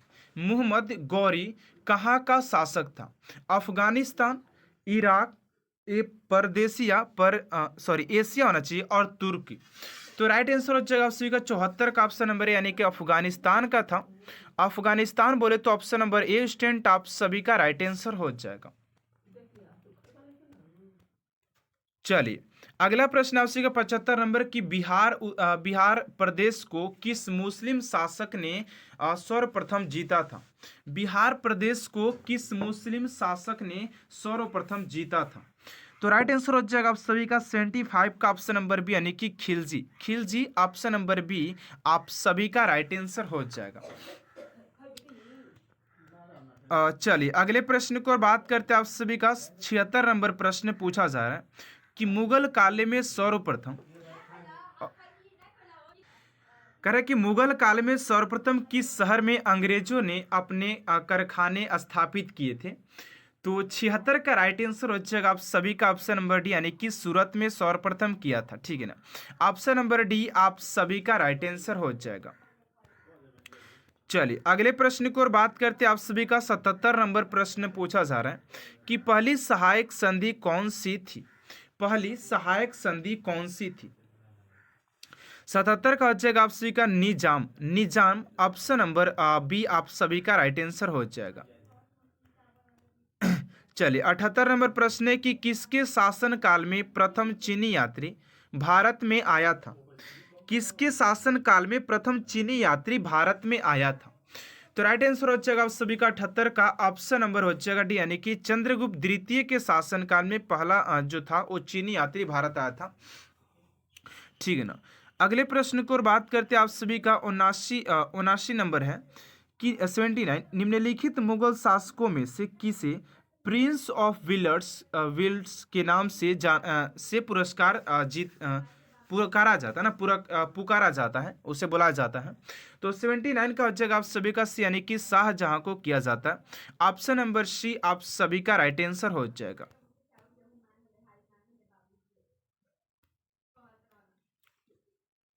चलिए 80 नंबर प्रश्न है कि सिख समुदाय के अंतिम गुरु थे। तो सिख समुदाय के अगर स्टूडेंट बात करते अंतिम गुरु कौन थे, तो यहाँ पर आप सभी का 80 का जो राइट आंसर हो जाएगा ऑप्शन नंबर सी यानी कि गुरु गोविंद सिंह हो जाएंगे। सिंह ऑप्शन नंबर सी आप सभी का राइट आंसर हो जाएगा। चलिए अगले प्रश्न को बात करते 81 नंबर है कि कुचिपुड़ी नृत्य कहाँ का आरंभ हुआ था, यानी कहाँ से आरंभ हुआ था। और तो राइट आंसर हो जाएगा आप सभी का ऑप्शन नंबर बी यानी कि आंध्र प्रदेश का एक लोक नृत्य हो जाता है कुचिपुड़ी की बात करें तो। और पंजाब का आप सभी को भांगड़ा पता होगा। ठीक है ना, और राजस्थान का आप सभी कौन सा कमेंट बॉक्स में लिखिएगा कि राजस्थान में कौन सा नृत्य मनाया जाता है। चलिए यहाँ पर देखिए 82 नंबर प्रश्न पूछा गया कि चित्रकला की गंधार शैली का सूत्रपात किसके द्वारा किया गया था। 82 का राइट आंसर हो जाएगा ऑप्शन नंबर बी यानी कि महायान संप्रदाय। ऑप्शन नंबर बी आप सभी का राइट आंसर हो जाएगा। चलिए अगला प्रश्न 83 नंबर की ताजमहल की डिजाइन तैयार करने वाला वस्तुकार कौन था। ताजमहल का डिजाइन तैयार करने वाला वस्तुकार कौन था। तो 83 का हो जाएगा आप सभी का ऑप्शन नंबर बी यानी कि उस्ताद ईसा था उसका नाम। ठीक है ना, ऑप्शन नंबर बी हो जाएगा। चलिए अगला प्रश्न आपसे का 84 नंबर की सम्राट अशोक ने निम्नलिखित में से किस महल का निर्माण फतेहपुर सीकरी में करवाया था। तो 84 का हो जाएगा आप सभी का सी यानी कि पंचमहल का निर्माण करवाया था। ठीक है ना, चलिए फटाफट क्लास को एंड करते हैं। यहाँ पर देखिए अभी हमारे पास 15 क्वेश्चन बाकी है। यहाँ पर पूछा जा रहा है कि कुतुब मीनार के पास स्थित लौह स्तंभ किस राजा ने बनवाया था। कुतुब मीनार के पास स्थित लौह स्तंभ किस राजा ने बनवाया था। तो 85 का जगह यानी कि चंद्रगुप्त द्वितीय के द्वारा बनवाया गया था। ऑप्शन नंबर ए आप सभी का राइट आंसर हो जाएगा। चलिए अगले प्रश्न को बात करते 86 नंबर प्रश्न है कि स्वामी दयानंद सरस्वती ने किस समाज की स्थापना की थी। स्वामी दयानंद सरस्वती ने किस समाज की स्थापना की थी। तो 86 का जो राइट आंसर हो जाएगा आप सभी का ऑप्शन नंबर बी यानी कि आर्य समाज हो जाएगा। ऑप्शन नंबर बी आप सभी का राइट आंसर हो जाएगा। चलिए अगला प्रश्न आपसे 87 नंबर की निम्नलिखित में से किसने इबादत खाना बनवाया था। निम्नलिखित में से किसने इबादत खाना बनवाया था। तो 87 का हो जाएगा आप सभी का ऑप्शन नंबर ए यानी कि अकबर के द्वारा ये बनवाया गया था। ठीक, अकबर ऑप्शन नंबर ए।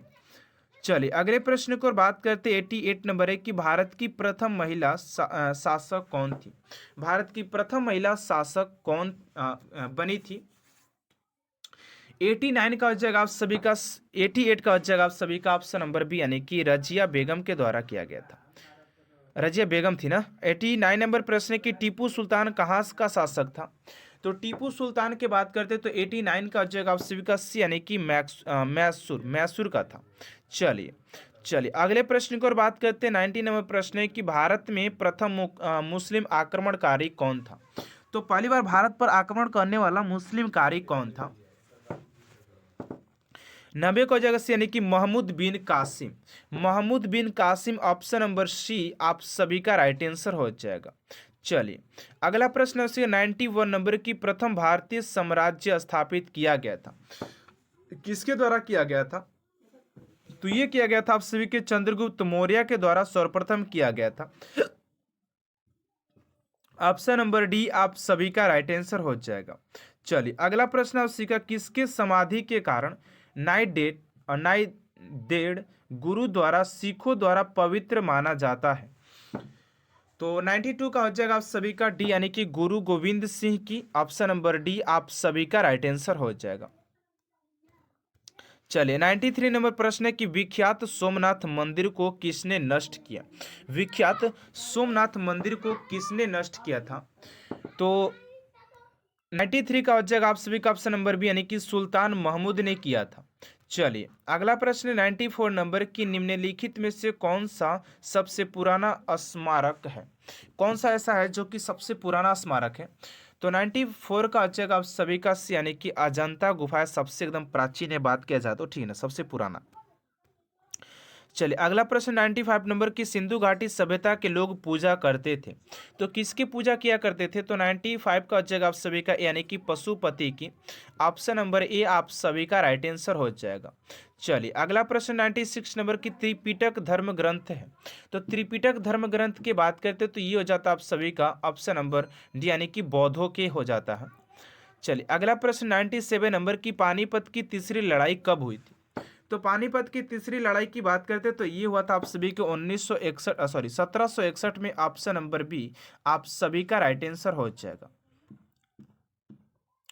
98 नंबर प्रश्न है कि मुगल साम्राज्य की नींव किस लड़ाई के बाद मानी जाती थी। तो मुगल साम्राज्य की नींव की बात करें तो ये माना जाता है आप सभी के पानीपत के प्रथम लड़ाई से ही माना जाता है। चलिए अगला प्रश्न 99 नंबर की मुगल वंश की स्थापना भारत में कब हुई थी। तो मुगल वंश की स्थापना की बात करते तो 99 का जगह सी यानी कि 1526 में किया गया था। ऑप्शन नंबर सी आप सभी का राइट आंसर हो जाएगा। और आज का लास्ट प्रश्न स्टूडेंट आप सभी का 100 नंबर की प्लासी का युद्ध कब लड़ा गया था। तो इस क्वेश्चन का राइट आंसर क्या होगा स्टूडेंट आप सभी को कमेंट बॉक्स में देना है। देखते हैं कितने स्टूडेंट इस क्वेश्चन का राइट आंसर कमेंट बॉक्स में दे पाते हैं।